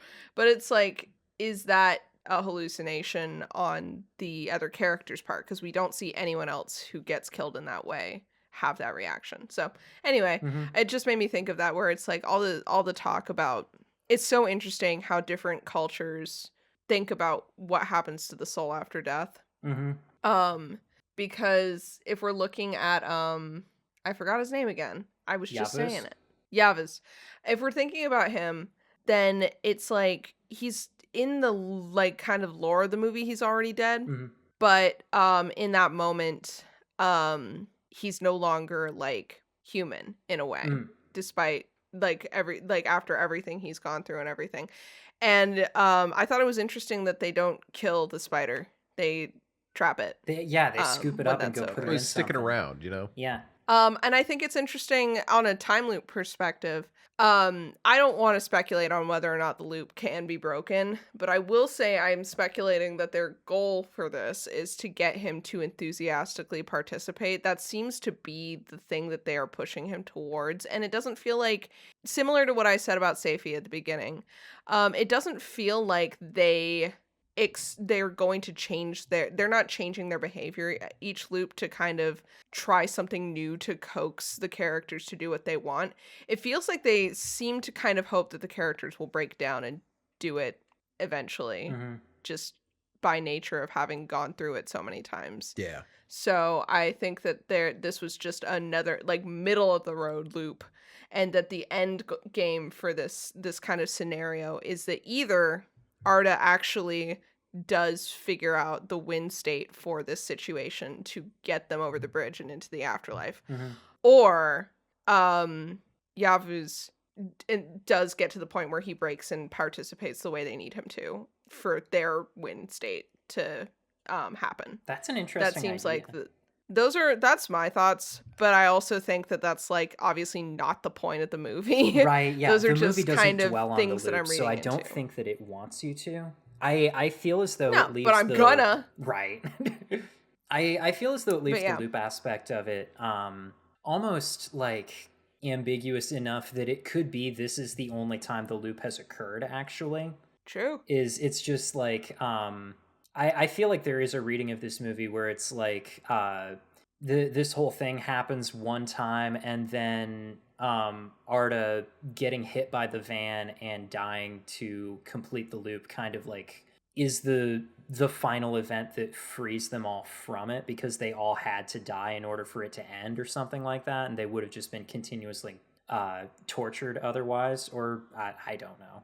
But that's the thing. It's the ambiguity, right? It's I think good that the movie fact that has it's a multiple cause and ways. effect, if they hadn't hit him, they would have crossed the bridge thing, that it's like, to me it feels very, but this might be my read as someone who is used to this kind of purgatory interpretation Right. is that it's a cause and effect thing where you are trapped Until you in change. purgatory until you change, but you are incapable of change. And so Right. it's the kind of Romeo and Juliet story where it's like we know how it's going to go. Mhm. Yeah. Um Well, and or the that's more appropriately Orpheus and Eurydice, where mm, it's like we know he's going to turn around, but the story, it's if he wasn't he if he didn't, it wouldn't he wouldn't be him, he wouldn't right. love her. Yeah. So it's that Well, same kind of age old and tale. to support that read further than anything that I just said is a little bit more Zoroastrianism. In the Zoroastrian conception of how you reach the afterlife, whether you go to the good place or the bad place, I'm going to call them, is determined by whether you are able to follow a woman across a very narrow bridge. And this is familiar to I think this is familiar if you know anything about the afterlife conceptions in Islam as well. There is also a narrow and difficult bridge that you have to cross there, I think. Once again, I should have done more research. I was too busy this week, sorry. But the fact that there is a bridge so nearby to the spot that they drive the van into the river, I think is pretty significant considering that the whole rest of the movie is also afterlife shit. Mhm. I feel like the fact that they're driving into the river right next to a bridge, they are failing to cross a bridge in each instance that we see this happen, is very much a symbolic indication to us they are trapped in hell forever. This is just going to keep happening. Mhm.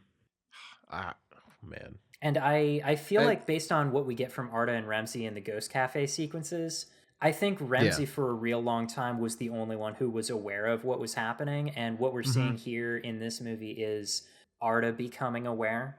Yeah. That's pretty explicit based Yeah, on the "Do you see that thing behind me?" Mhm. Oh, exactly. you are the only other person who has ever seen that thing behind me Yeah. Exactly. thing. I Um, love oh my god, I really, really on that vein, I love when he's like, "Where is everyone?" No, no, like, like not who else just is our here? group. It's just you and Who me, right? outside of the people in this restaurant exist at all? Mm-hmm. And it's a cool little moment of like, yeah, man, that's how movies work. No one exists if you're not on screen. Um, but it's also really cool because it's just like it's a cool way for him to like let him into it. And he's like, yeah, I've been feeling a little weird recently. It's like that's because we're all kind of hosed, man. Bad news, dude. We're in hell. I'm so sorry. It's Do your you see first the week creepy out on the motherfucker road with the other behind me? cops, and I know I promised your uncle I'd keep you safe. Unfortunately, Meat Bucket Guy has meat bucket other guy. Yeah, plans. I Also, love the whole way through the opening scene. While we're getting the shots of them having their conversations about gambling or bestiality or whatever, we keep getting this mhm. intercut with these clips of the meat getting delivered and getting cut apart and then getting cooked and then getting burnt to a fucking crisp, Oh yeah. indicating to us everything that's about to happen to these dudes. Like I love that. And it's because of the way that they are, the choices that they're making and stuff. And I'm going to push real hard to try and wrap up the religious talk real quick. Mhm. Because so much of what they talk about in that early conversation is just real casual talk about shit that will send you to hell in most religions. Yeah. I do believe that. I've been talking about Zoroastrianism. I've mentioned Islam a couple of times. The amount of Zoroastrianism like present in the thinking in the setting of this movie is a little bit subversive for the state of Turkey as a country in the modern era, because ever since the days of the Ottoman Empire, it's been pretty Islamic around there actually, and that's been a main hallmark of the current governmental regime as well. So you can assume that cops in this movie are likely to be Muslim, and everything that they talk about doing, everything that we see them doing, is stuff that a Mhm. perfectly good and faithful Muslim would not be doing. I'm fairly certain that gambling is haram. I know that picking up sex workers is. I know that bestiality is. I'm fairly certain that picking up a sex worker and then realizing that she is trans is like double haram, probably. It's like, I don't know. Is that Satan getting a 2-hit combo on your soul in other belief Probably. systems? Because I know it is in Christianity, but Also, I would like to call back Mm, to the Baskin short film, yeah, yeah. which you can find on Vimeo for free. For free. There's a quick conversation in the back of the police van where the guy's like, "Oh yeah, you're keep your atheist ways away from me," or whatever. And he's like, Yeah. "Bro, I never said I'm an atheist. I just asked you to calm down on the Satanist talk." And he's like, "Atheist, Satanist, they're all the same," Yeah, kind of yeah. thing. Obviously that's the short and not the actual Sure. like full film, but it's a cool little like highlight to let us in on the fact that these guys are really not doing too hot on their own anyway. Yeah. They clearly have their own hangups about a lot of things, and in the short, the one guy is violently religious and has a lot of negative feelings about Satanists, which is what he is calling the cultists. Right. And then when they arrive at this weird and creepy town, which has a name that I'm not going to attempt to pronounce, I do not the remember. way that they say it sounds cool, and I don't think that I'm going to do it correctly with my mouth the first couple of times that I try, so I'm just not going to do it. What eventually comes out is that the weird stories about this town are largely that like Satanists did sacrifices and stuff. Different synopses of the movie will describe what the cops walk in on as a black mass, which I don't think is Yep. quite necessarily what's intended, but it is supposed to be just like whatever the most unholy and depraved thing you can think of is. That's what this is. It's the entrance to hell and everything that comes along with that. Mm-hmm. Um, but yeah, I just to wrap up the religious discussion around the movie, I feel as though an awful lot of what's getting pushed is that none of these guys are necessarily especially faithful even to like their own personally held beliefs. And in if you listen to the Dead and Lovely podcast about it, they have a certain amount of talk about the idea of like harming frogs being a thing that's cautioned against in Islam, and you can kind of extrapolate a running theme over the course of this movie about religious fundamentalism and the way that people will always, in any belief system, just kind of pick and choose what rules they bother to follow. You don't follow the rules about maybe Mm-hmm. bestiality or picking up transgender sex workers, but you do follow the rule about not hurting frogs because, like, I mean, it's easy to not hurt a frog, right? Oh You yeah. don't often get the urge to go kill a frog the way that you might for gambling. So, like, a rule against gambling, well, I mean, you're gonna futz around with that one a bit, right? You're gonna bend it, you're gonna break it, and you're gonna just like act like it's not a big deal. But you're not gonna hurt a frog because that's a rule that's easy to follow.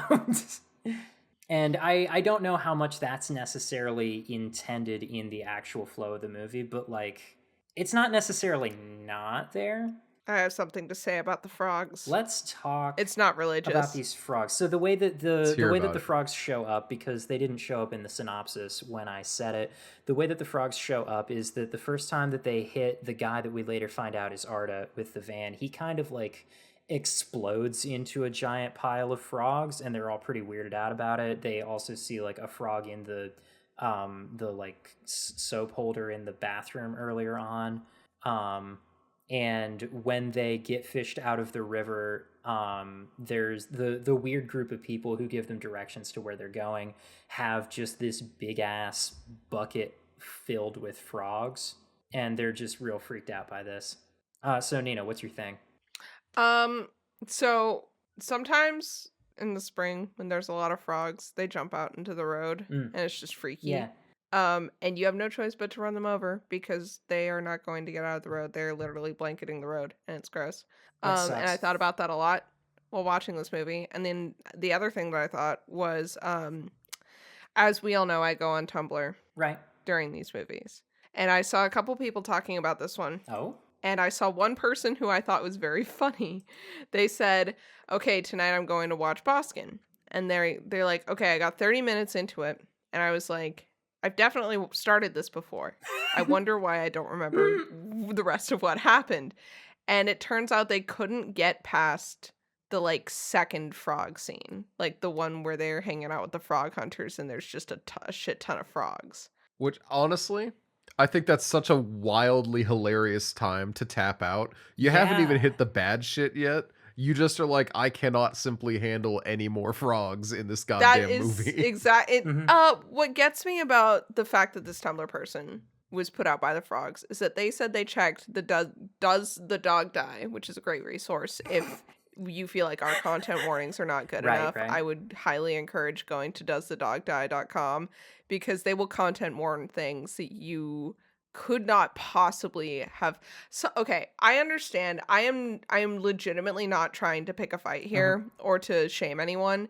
One that I saw on the Love Lies Bleeding Does the Dog Die was they content warned for animal harm because the cat did not get harmed, but they were worried about it getting harmed the whole movie.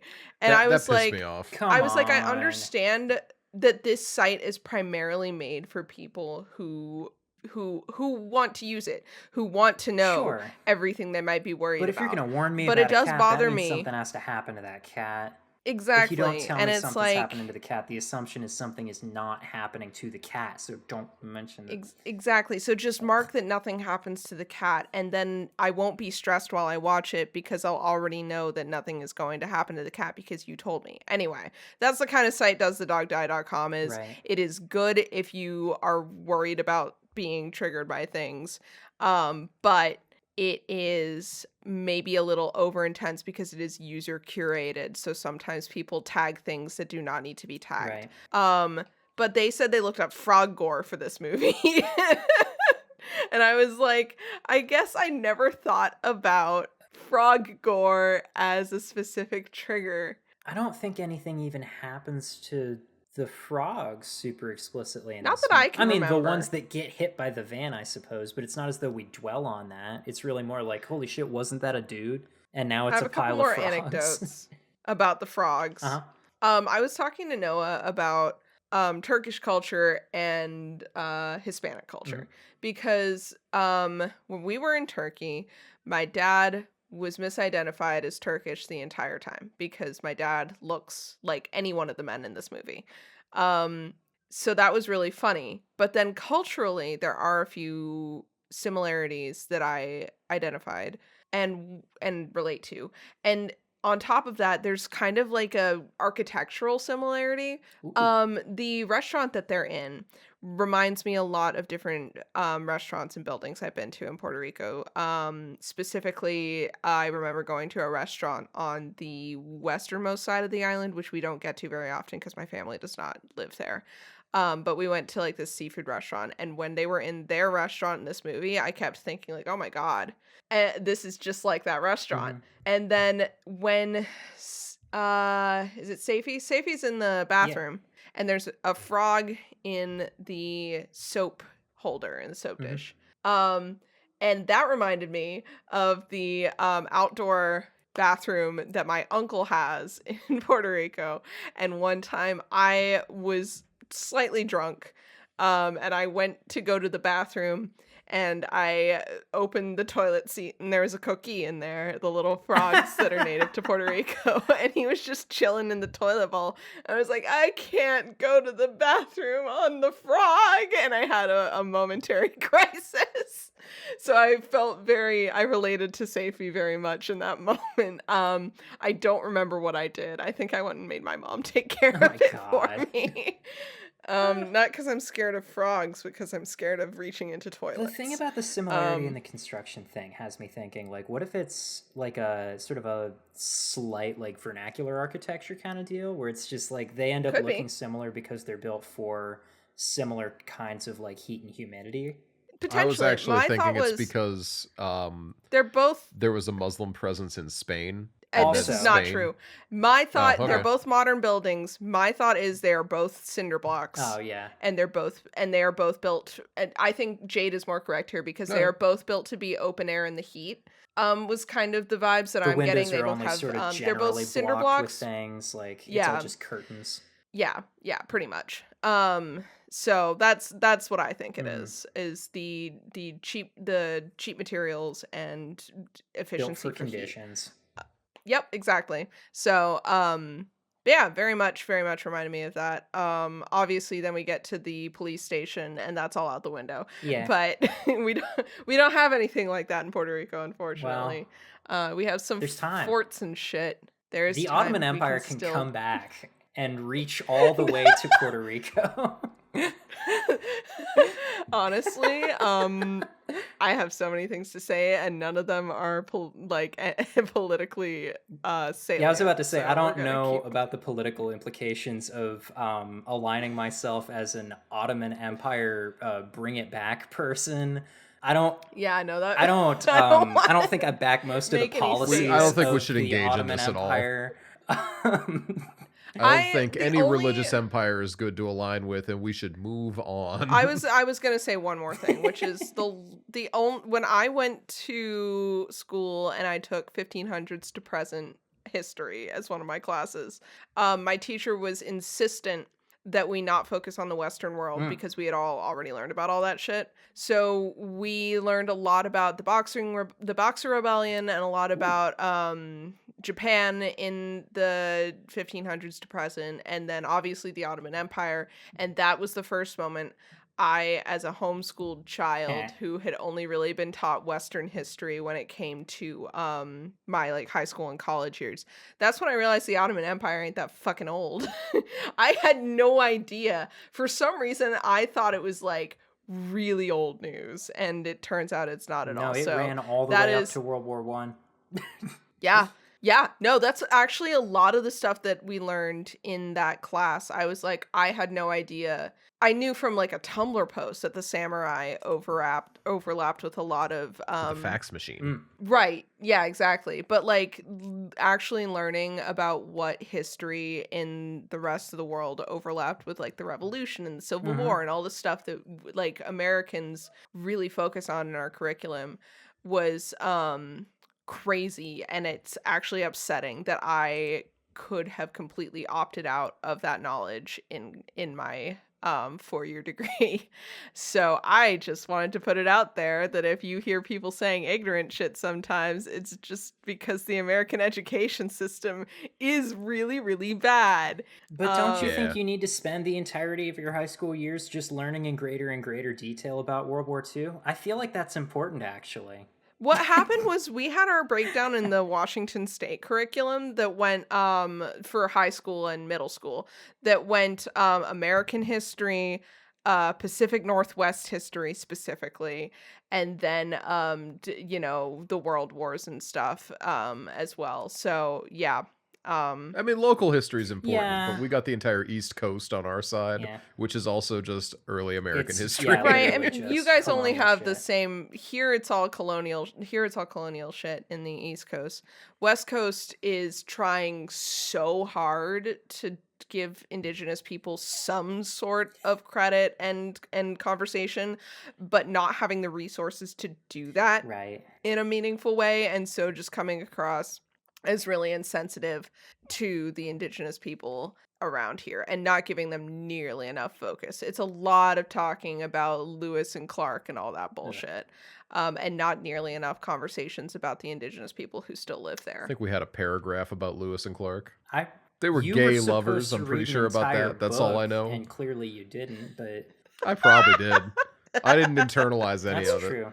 I You barely didn't, even back internalized then. any of it. But we're moving We're on moving now. on. We're We got moving a on movie to that we're Emma's talking notes.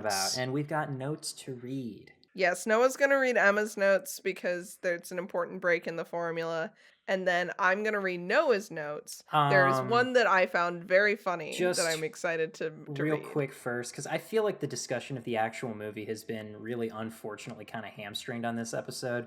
So just another thing about the movie that I'd like to emphasize real quick. The effects are really, really good. The effects are The effects really are good. The so gore looks fucking good. Actually really fantastic. great. Like, oh my god, like... Let's do a quick a 5-minute lightning round. Good things that we didn't really talk about enough. The effects really need to highlight like that. Appo's guts getting pulled out. Holy shit. Ooh. Yeah. Yavu's eyes getting 100%. stabbed out. Looking real Very good. A lot real. of the Yeah. blood and the gore and the people's heads getting bashed in, and just this is something that, having seen a bunch of this dude's shorts, this is what he revels in. Yeah. He focuses heavily on nasty gore Yeah. effects from and his earliest shit. it looks really This good. is- The blood on the throat slit when they linger on it is like, I was just loving This is it. a man Yeah. with shit to make you look at, and that's Yes. that being so much of the main spirit of this movie is part of the reason that I keep saying he's very Lucio Fulci, because that's the way that Fulci movies play out. It's like he's got some shit to make you look at, and that's the movie. Yeah. It's honestly, it's such a shame that he and Savini didn't get to do the real like God, can you fucked up movie together imagine? that they really could have. On the effects front, I think that this I think it's really appropriate to compare this movie to Hellraiser because I think that it's very similar in that there is very clearly religious stuff about Hellraiser. Yes. Obviously. But when it comes down to what the movie was made for, what the story is being told for, it's so clear that a lot of that is to do some fucked up shit on screen. And that the religious stuff is not there without purpose in either story. It is very clearly a story that they want to tell and have this atmosphere to, and both movies do it really, really well. It's just that the gore is such a fucking like scene stealer. It's so you remember the fucking body reforming scenes in Hellraiser, and you remember the eye stabbing and shit in this one. Another good thing I want to mention about the movie, the guy who plays Father, it's his first time acting. Yeah. And Holy he shit. this is not like sometimes when it comes to East Asian films, because I'm not familiar with tonal languages and I'm not familiar with intonation in Japanese outside of anime. It's really hard for me to tell what's good acting and what's like really hamming it up. Yeah. But I don't have the same problem with Turkish. I don't think. I think personally. I think online, especially in short video media content, you get to see a lot of stuff specifically in like that Eastern Europe area of the world. Yeah. Eastern Europe, Western and Asia. Western Asia. Yeah, you get to see, I think, a lot of stuff like that to help give you a decent idea of what people act like and speak and again, like. I find a heavy personal relationship overlap with Hispanic culture in a lot of ways. I don't know why that is, but I just feel it.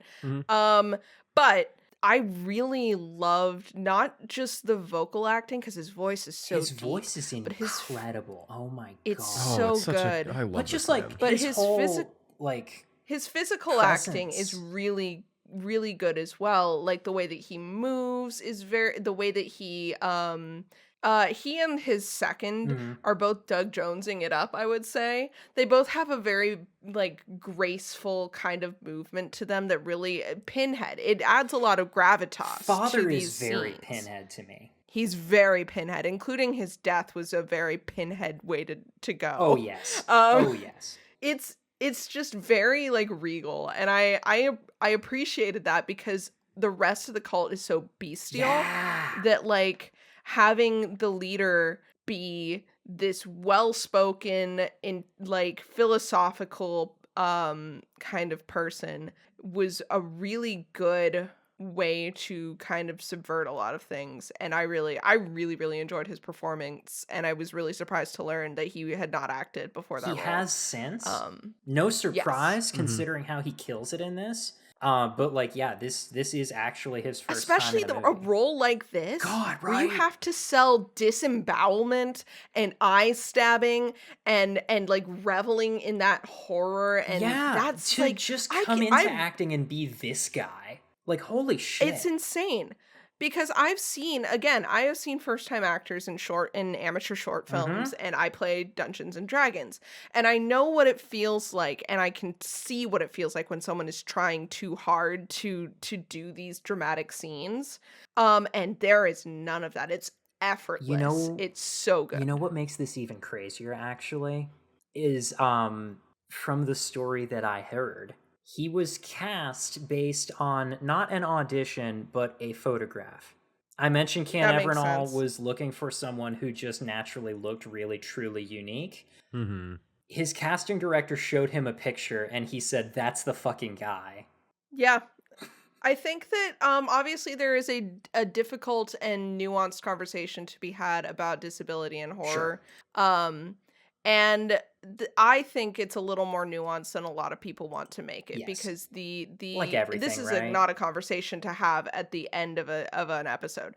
But the short take that I have is, I think it's reductive to look at James Bond villains and Mm, say that having villains with disabilities is point blank demonization of people with disabilities, the same way that pointing at like some of the really campy demonizing gay mm, villains in the like Hays Code era is bad, because a lot of people have found relation like identity through those right. characters, and I think personally the same thing can be said for some versions of disabled And villains. this is kind of But something that the Kill James Bond podcast has talked about a couple of times, where they'll be watching old shitty Euro spy movies from the Hays Code era and whatnot, and there'll be a somewhat problematic gay villain or whatever, and the discussion that they have is primarily, it sucks that you can't be subversively gay anymore in a movie. You kind of yeah, just can't do that shit now because of woke. yeah. Ironically, And Hmm. actually, it's because of woke. Ironically. genuinely, it's actually led to some of the most stereotypical gay performances I have Yeah, seen in movies, in the name of trying not to be it's good subversive in representation, an evil Nina. It's way. got to be good representation. Exactly. That's the whole conversation that it all comes I back hate the to, word is like, representation, tell you what. let people be Mm, evil regardless of what they are, but in a way that's not like, it's yeah. nuance. Anyway, the whole point being, I really enjoyed his performance. I like that he was there doing this character, because I think that I could not take my eyes off him for Yeah. the entire length of his screen time. Um Other good things: music, Music's incredible. Oh yeah. We mentioned it great. Great music. briefly. Love the music. I Hot damn. literally stopped listening to Noah during the credits. He was trying to talk to me, and I zoned out because the end scene music was Oh, playing again. I did not know that. Ah! I mentioned it. I held up my hand and I pointed at the screen and said, "This piece specifically blows my mind," and you agreed with me. Oh, I didn't know that was you saying you had not been listening to Oh, me. I had been listening. I was stopping at that point in Okay. time. But yeah, music was Yeah, really, really incredible. I good. love that genre of music in general, It's usually. just a very fun So flavor of a little bit too busy electronic music for the moments that yeah, it's in. Lots of Hmm. times, very I think Goblin-esque, very they Fabio Frizzi. used, and but it's a modern version of it. This is the type Exactly, like of M83 or music that I Disaster the way they do it. exactly. And I think that the busy parts were used at the Oh, correct points in the absolutely. movie. I don't think that they were busying up scenes that could have used a slower Yeah. pace. Mhm. That's all I got for really like stuff that stood out to me. That's not to say there's not more good things in the movie, but those Hmm. were the things that I wanted to bring up in the lightning Yeah. round. I Hmm. want to mention one more time, the background extras are just fucking incredible. Holy Insane. shit. Can't say Insane enough good background about these extras. The people. They're cult does incredible. such good I love performance them. work.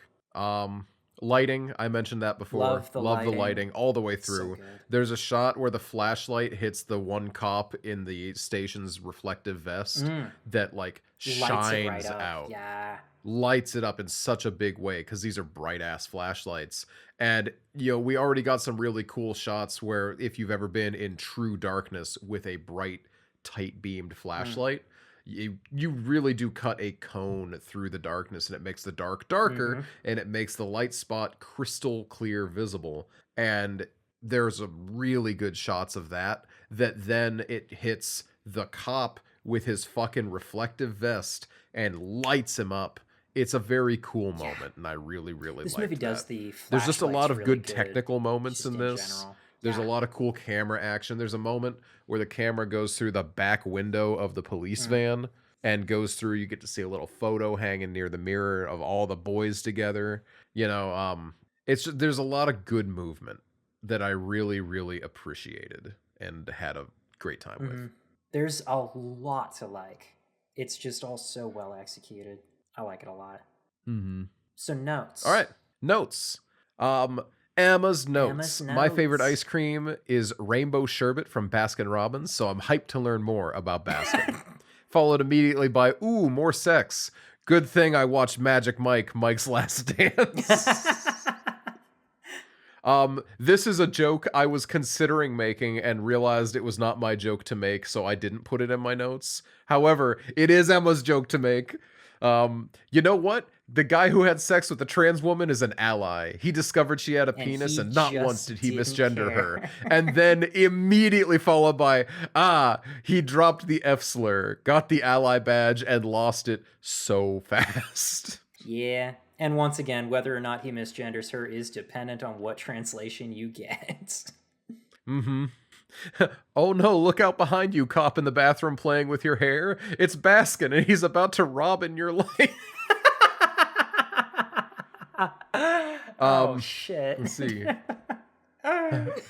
They have entered Silent Hill, which I think is great because there are, I think, 3 or 4 notes in here about how Noah's gotta love this. It's very Silent Hill coded. The Meat Man. Damn, this is super Silent Hill coded. I bet Noah's loving it. Meat Woman. My apologies.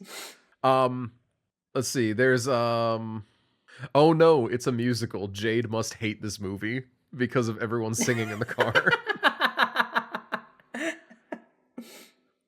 The other night, I actually, I say the other night, last night, I actually had to confront the fact that Blues Brothers is basically just a jukebox musical. It is. It 100% is, but it's actually good though. They sell it. They make it work. But I like it, so it's fine. I normally hate jukebox musicals, like Moulin Rouge, which I didn't include in my ghouls, but did just recently watch, and I don't like musicals. Fair enough. Right. I believe it is now Nina's turn to read notes. It's Nina's turn to read notes. Noah says, I gotta get in here. Noah says, my fucking elbow. I'm sorry. Don't do that. I'm sorry. That's bad for you. I know. Anyway. Nina would never know not to hurt themselves if I didn't help. It's a good thing you're there. I know. It is. It's a good thing. Thanks. Okay. Anyway, Noah says that I pointed out that there was a Skeletor figure on the desk in the opening of the movie. He's not and Skeletor. Noah says it's not Skeletor, and I would like to know if that's not Skeletor, then what was it? Skeletor wears a purple robe with a hood. That's He like was a pro wrestler with a face, skull head. And he had the underwear over the legs combo. He just looked like a pro wrestler that was a skeleton. Okay, he so didn't here's look like the thing. Skeletor. Skeletor is always wearing a hood, but he is not always wearing a robe with it. And also the toys don't sometimes have parts that detach that are not in the never detach in the Very show. True. Nah, Very true. I don't think that's Skeletor. Anyway, it's the blue. I It's the think wrong it's color. Skeletor, and the lighting was fucking you up. I think Noah Skeletor's says- shade of purple is more blue than you think it is. No. I think it was Skeletor. Audio listeners, I am smugly shaking my head. Listeners sound off. Tell me that it was Skeletor and that I'm right. Noah says soundtrack/sound design goes hard so far, and the lighting TBH having a strong opening. Noah says reminds me of the table talk in Reservoir Dogs. A lot of this does feel like a very similar, like Tarantino-esque way of doing I want to say like masculinity. Yeah, and it's male a conversations. Tarantino flavor of masculinity. It's a Rob Zombie kind of group of guys. Like I'd say these are both good comparisons. Noah's literally scrolling through Skeletor toys right now, and I hate to say it, but I can tell you one of these is the correct one. Nina's pointing at this one that has no shirt and a hood and a green the skull. one didn't have a shirt, and the lighting was never such wears that a you could not shirt. tell what color it was. Okay, that's actually so wrong. Though. He's wearing a harness, Noah. He means that the one I pointed to wasn't wearing a harness. Who means? You. I was talking about They're you. talking about you, Jade. He, they ass pronouns. I Wow. was so confused. Next fucking note. I'm so right about this. Like, I can't convey to listeners how correct I am that was not Skeletor. We have 24 So hours sorry of this that movie Noah rented. and I am Nina's going to divorce go is back about to the ruin this beginning. episode of the podcast over a Skeletor I am literally toy. going to go back to the beginning of the movie when we're done with this. I'm tempted to pull it up right now, honestly. I know it's Skeletor. I feel like it's Anyway. Skeletor. I really feel Noah like it's says, Skeletor. Keep going. Noah says frog into toilet. Will he eat the frog? I And then there is no follow up to You that. thought He he just was going to moves eat on. the toilet frog? listen. I was so afraid that this was turning into a possession situation where he was going to eat the frog to show that he was fucked up, you know? And I didn't know what direction the movie was moving at the time. Okay, sure. Noah but says, If that had happened and that was the type of movie we were watching, it would have dropped a full number rating. Well, it would be a different movie. It would have sucked is what it is. Noah says, more frogs, let's go. Lots of frogs, what the fuck? Frorgy, which is to say a frog orgy. Right. I don't know if that's what that was. I don't think it was. No, Noah says, about like a third of the way into the notes, I want to say, Noah says, yo, a weird loop. That's what I was thinking with the initial restart. Yep. Noah says, hey, that's the weird meat man. This is when they're in the cafe. Noah says, more frogs. Then Noah says, no French subtitles. Fucking boo. Yeah, one of the frog hunters speaks French, and Ardo looks at her like it's significant. But there's no translation and it's on just, it, yeah. There's no translation, so fuck me, I got guess. no idea. I don't speak French. I'm not about to learn it. Noah's... I know I don't care enough about French to learn it, unfortunately. Noah says, lots of talk about the flashlights. He really likes the flashlights. Flashlights are well done. Noah says, diagram on the wall be like, what if a guy was a goat? Yep. What if guy was goat? Noah says, a lot of very tactfully censored gore going on with the plastic sheets and the weird lighting. I was going to talk about this earlier, but then I wasn't able to. Was when Safi wanders into the basement and sees a bunch of the fucked up shit that the cultists are doing. The movie cuts it in a way very similar to how a like traumatized brain processes information it doesn't want to, which is to say it cuts to different... No, you did say that. Not on recording. It was before Oh, we talked started. for a while Yeah. before we started recording. Peek behind the curtain here. But yeah, it cut very rapidly around things. And I thought that was really effective and I enjoyed it. Usually that pisses me off, but actually it only does if I don't ever get to see the fucked up shit fully later on. And this movie shows me plenty of fucked up shit later on, so I didn't feel cheated by the quick flashes. Unlike Event Horizon, where I feel very cheated by the quick flashes. Truly devastating that the full Truly cut of that fucking movie was devastating. lost in a fire. Noah says, I thought they were just improperly stored. Yeah, whatever. Same thing. Noah says, this is the note that I have to tell a backstory on. When the one character, Apo, gets his head bashed in, and then later on they're all tied to the pillars, and it cuts to the big dude with just the fucking sledgehammer, I said, whoa, hammer guy. Noah, this guy's just for you. You fucking love hammers. And I look over at his notes, and all that he has typed out is, I love Emma. It was a typo. I was so excited to spell hammer. It was just HMA. He just got so excited he misspelled hammer. Hamburger. It's the moment where he like takes the sledge and does the boom pound onto the floor real quick. I'm like, oh my god, I love Hammer Guy. Oh yeah. It was like a comedically well timed move from me. I was losing it. It was perfect. Noah says, balding COVID Grima Wormtongue is honestly the epitome of posture for sniveling spiritual minion. Yeah. This is the father's second. He reminds me of A phrase that does not appear in the Bible. no. He reminds me of the grave robber from Repo the Genetic Opera. I think it's just the sunken, spaced out eye that you can see and the kind of posture that he has. Yeah, that's all I got. Noah says, the father is such an imposing, powerful leader here. I don't doubt at all his control over the group. Noah says, Spider, I was expecting a frog, which is so true. Yeah. You're primed to expect Noah frogs says- at that point in the movie. Noah says, oh my god, the Eraserhead baby. And then parentheses, Nina said, I was thinking the PT baby because my brain's already on Silent Hill. Actually, my brain's been on PT for the last week and a half, to be honest. Noah says, oh my god, he's the one who gets hit with the car. And I that's said his last this note. before it happened. As I he's believe running you, through but the woods, we as were it both is, like, holy shit, he gets hit by the car. yeah. Noah said, "Oh my God, he gets hit by the car," and I said, "I think that must be what's about to happen," and then it did. But it's one of those, like, Yeah, being able to predict this movement of the story means that the previous story has been told well kind of things. Yeah. yes, yes. It's one of those things where it's good that we were able to see it coming because that, to me, kind of goes against what some people were saying about the plot being nonsensical or clunky. This is not a call out for Emma. This is stuff that I saw online. Um, where it's like, I don't know, I thought that it was pretty well telegraphed the whole time. But here's another thing. Maybe watching Watchers, and then watching this also kind of made me appreciate a story that just did what it wanted to do straight more. Who knows?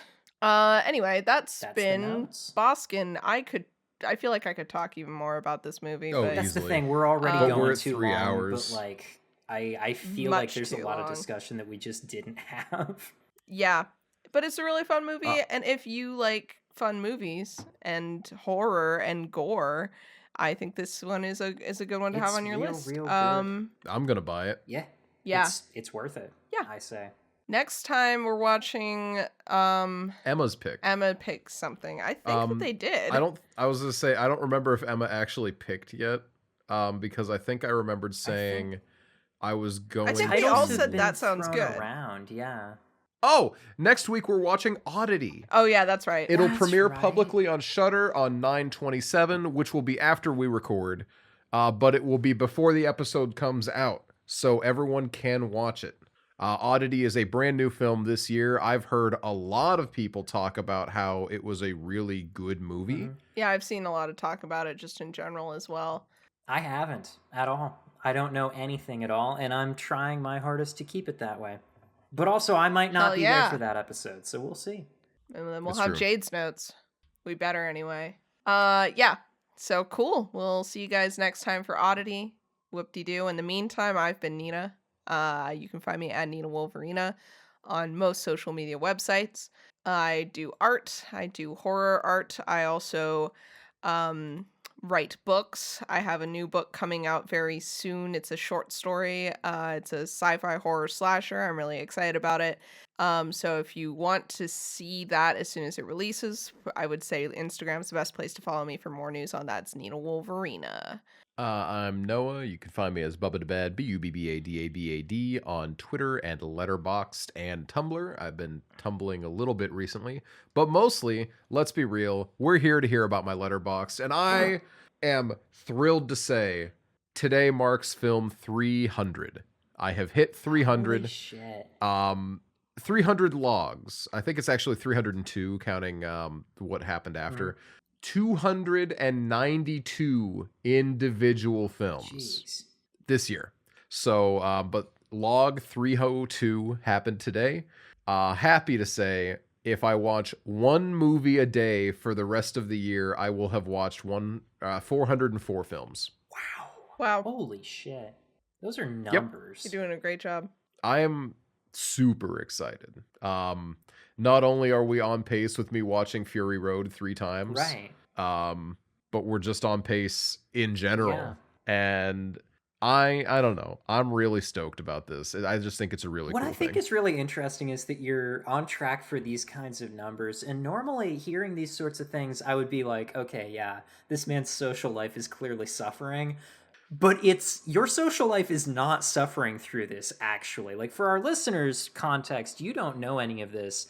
Noah's like actually out and doing shit while also holding down a full-time job while than doing I am. all of No, this. you would- like, it's crazy. You would actually think that something has to fall, and it's my marriage. Nina and I are getting divorced. Yeah, it's about the Skeletor thing. That would be really funny since honestly most of the like quality time we've been spending with each other outside of grocery shopping has been watching these movies, and it's usually me saying, "What if we watched a movie today?" and then picking the movie. So, Yeah. wouldn't it be funny though? It would be funny. I don't know. I'm having a great time. I truly am having such a good time.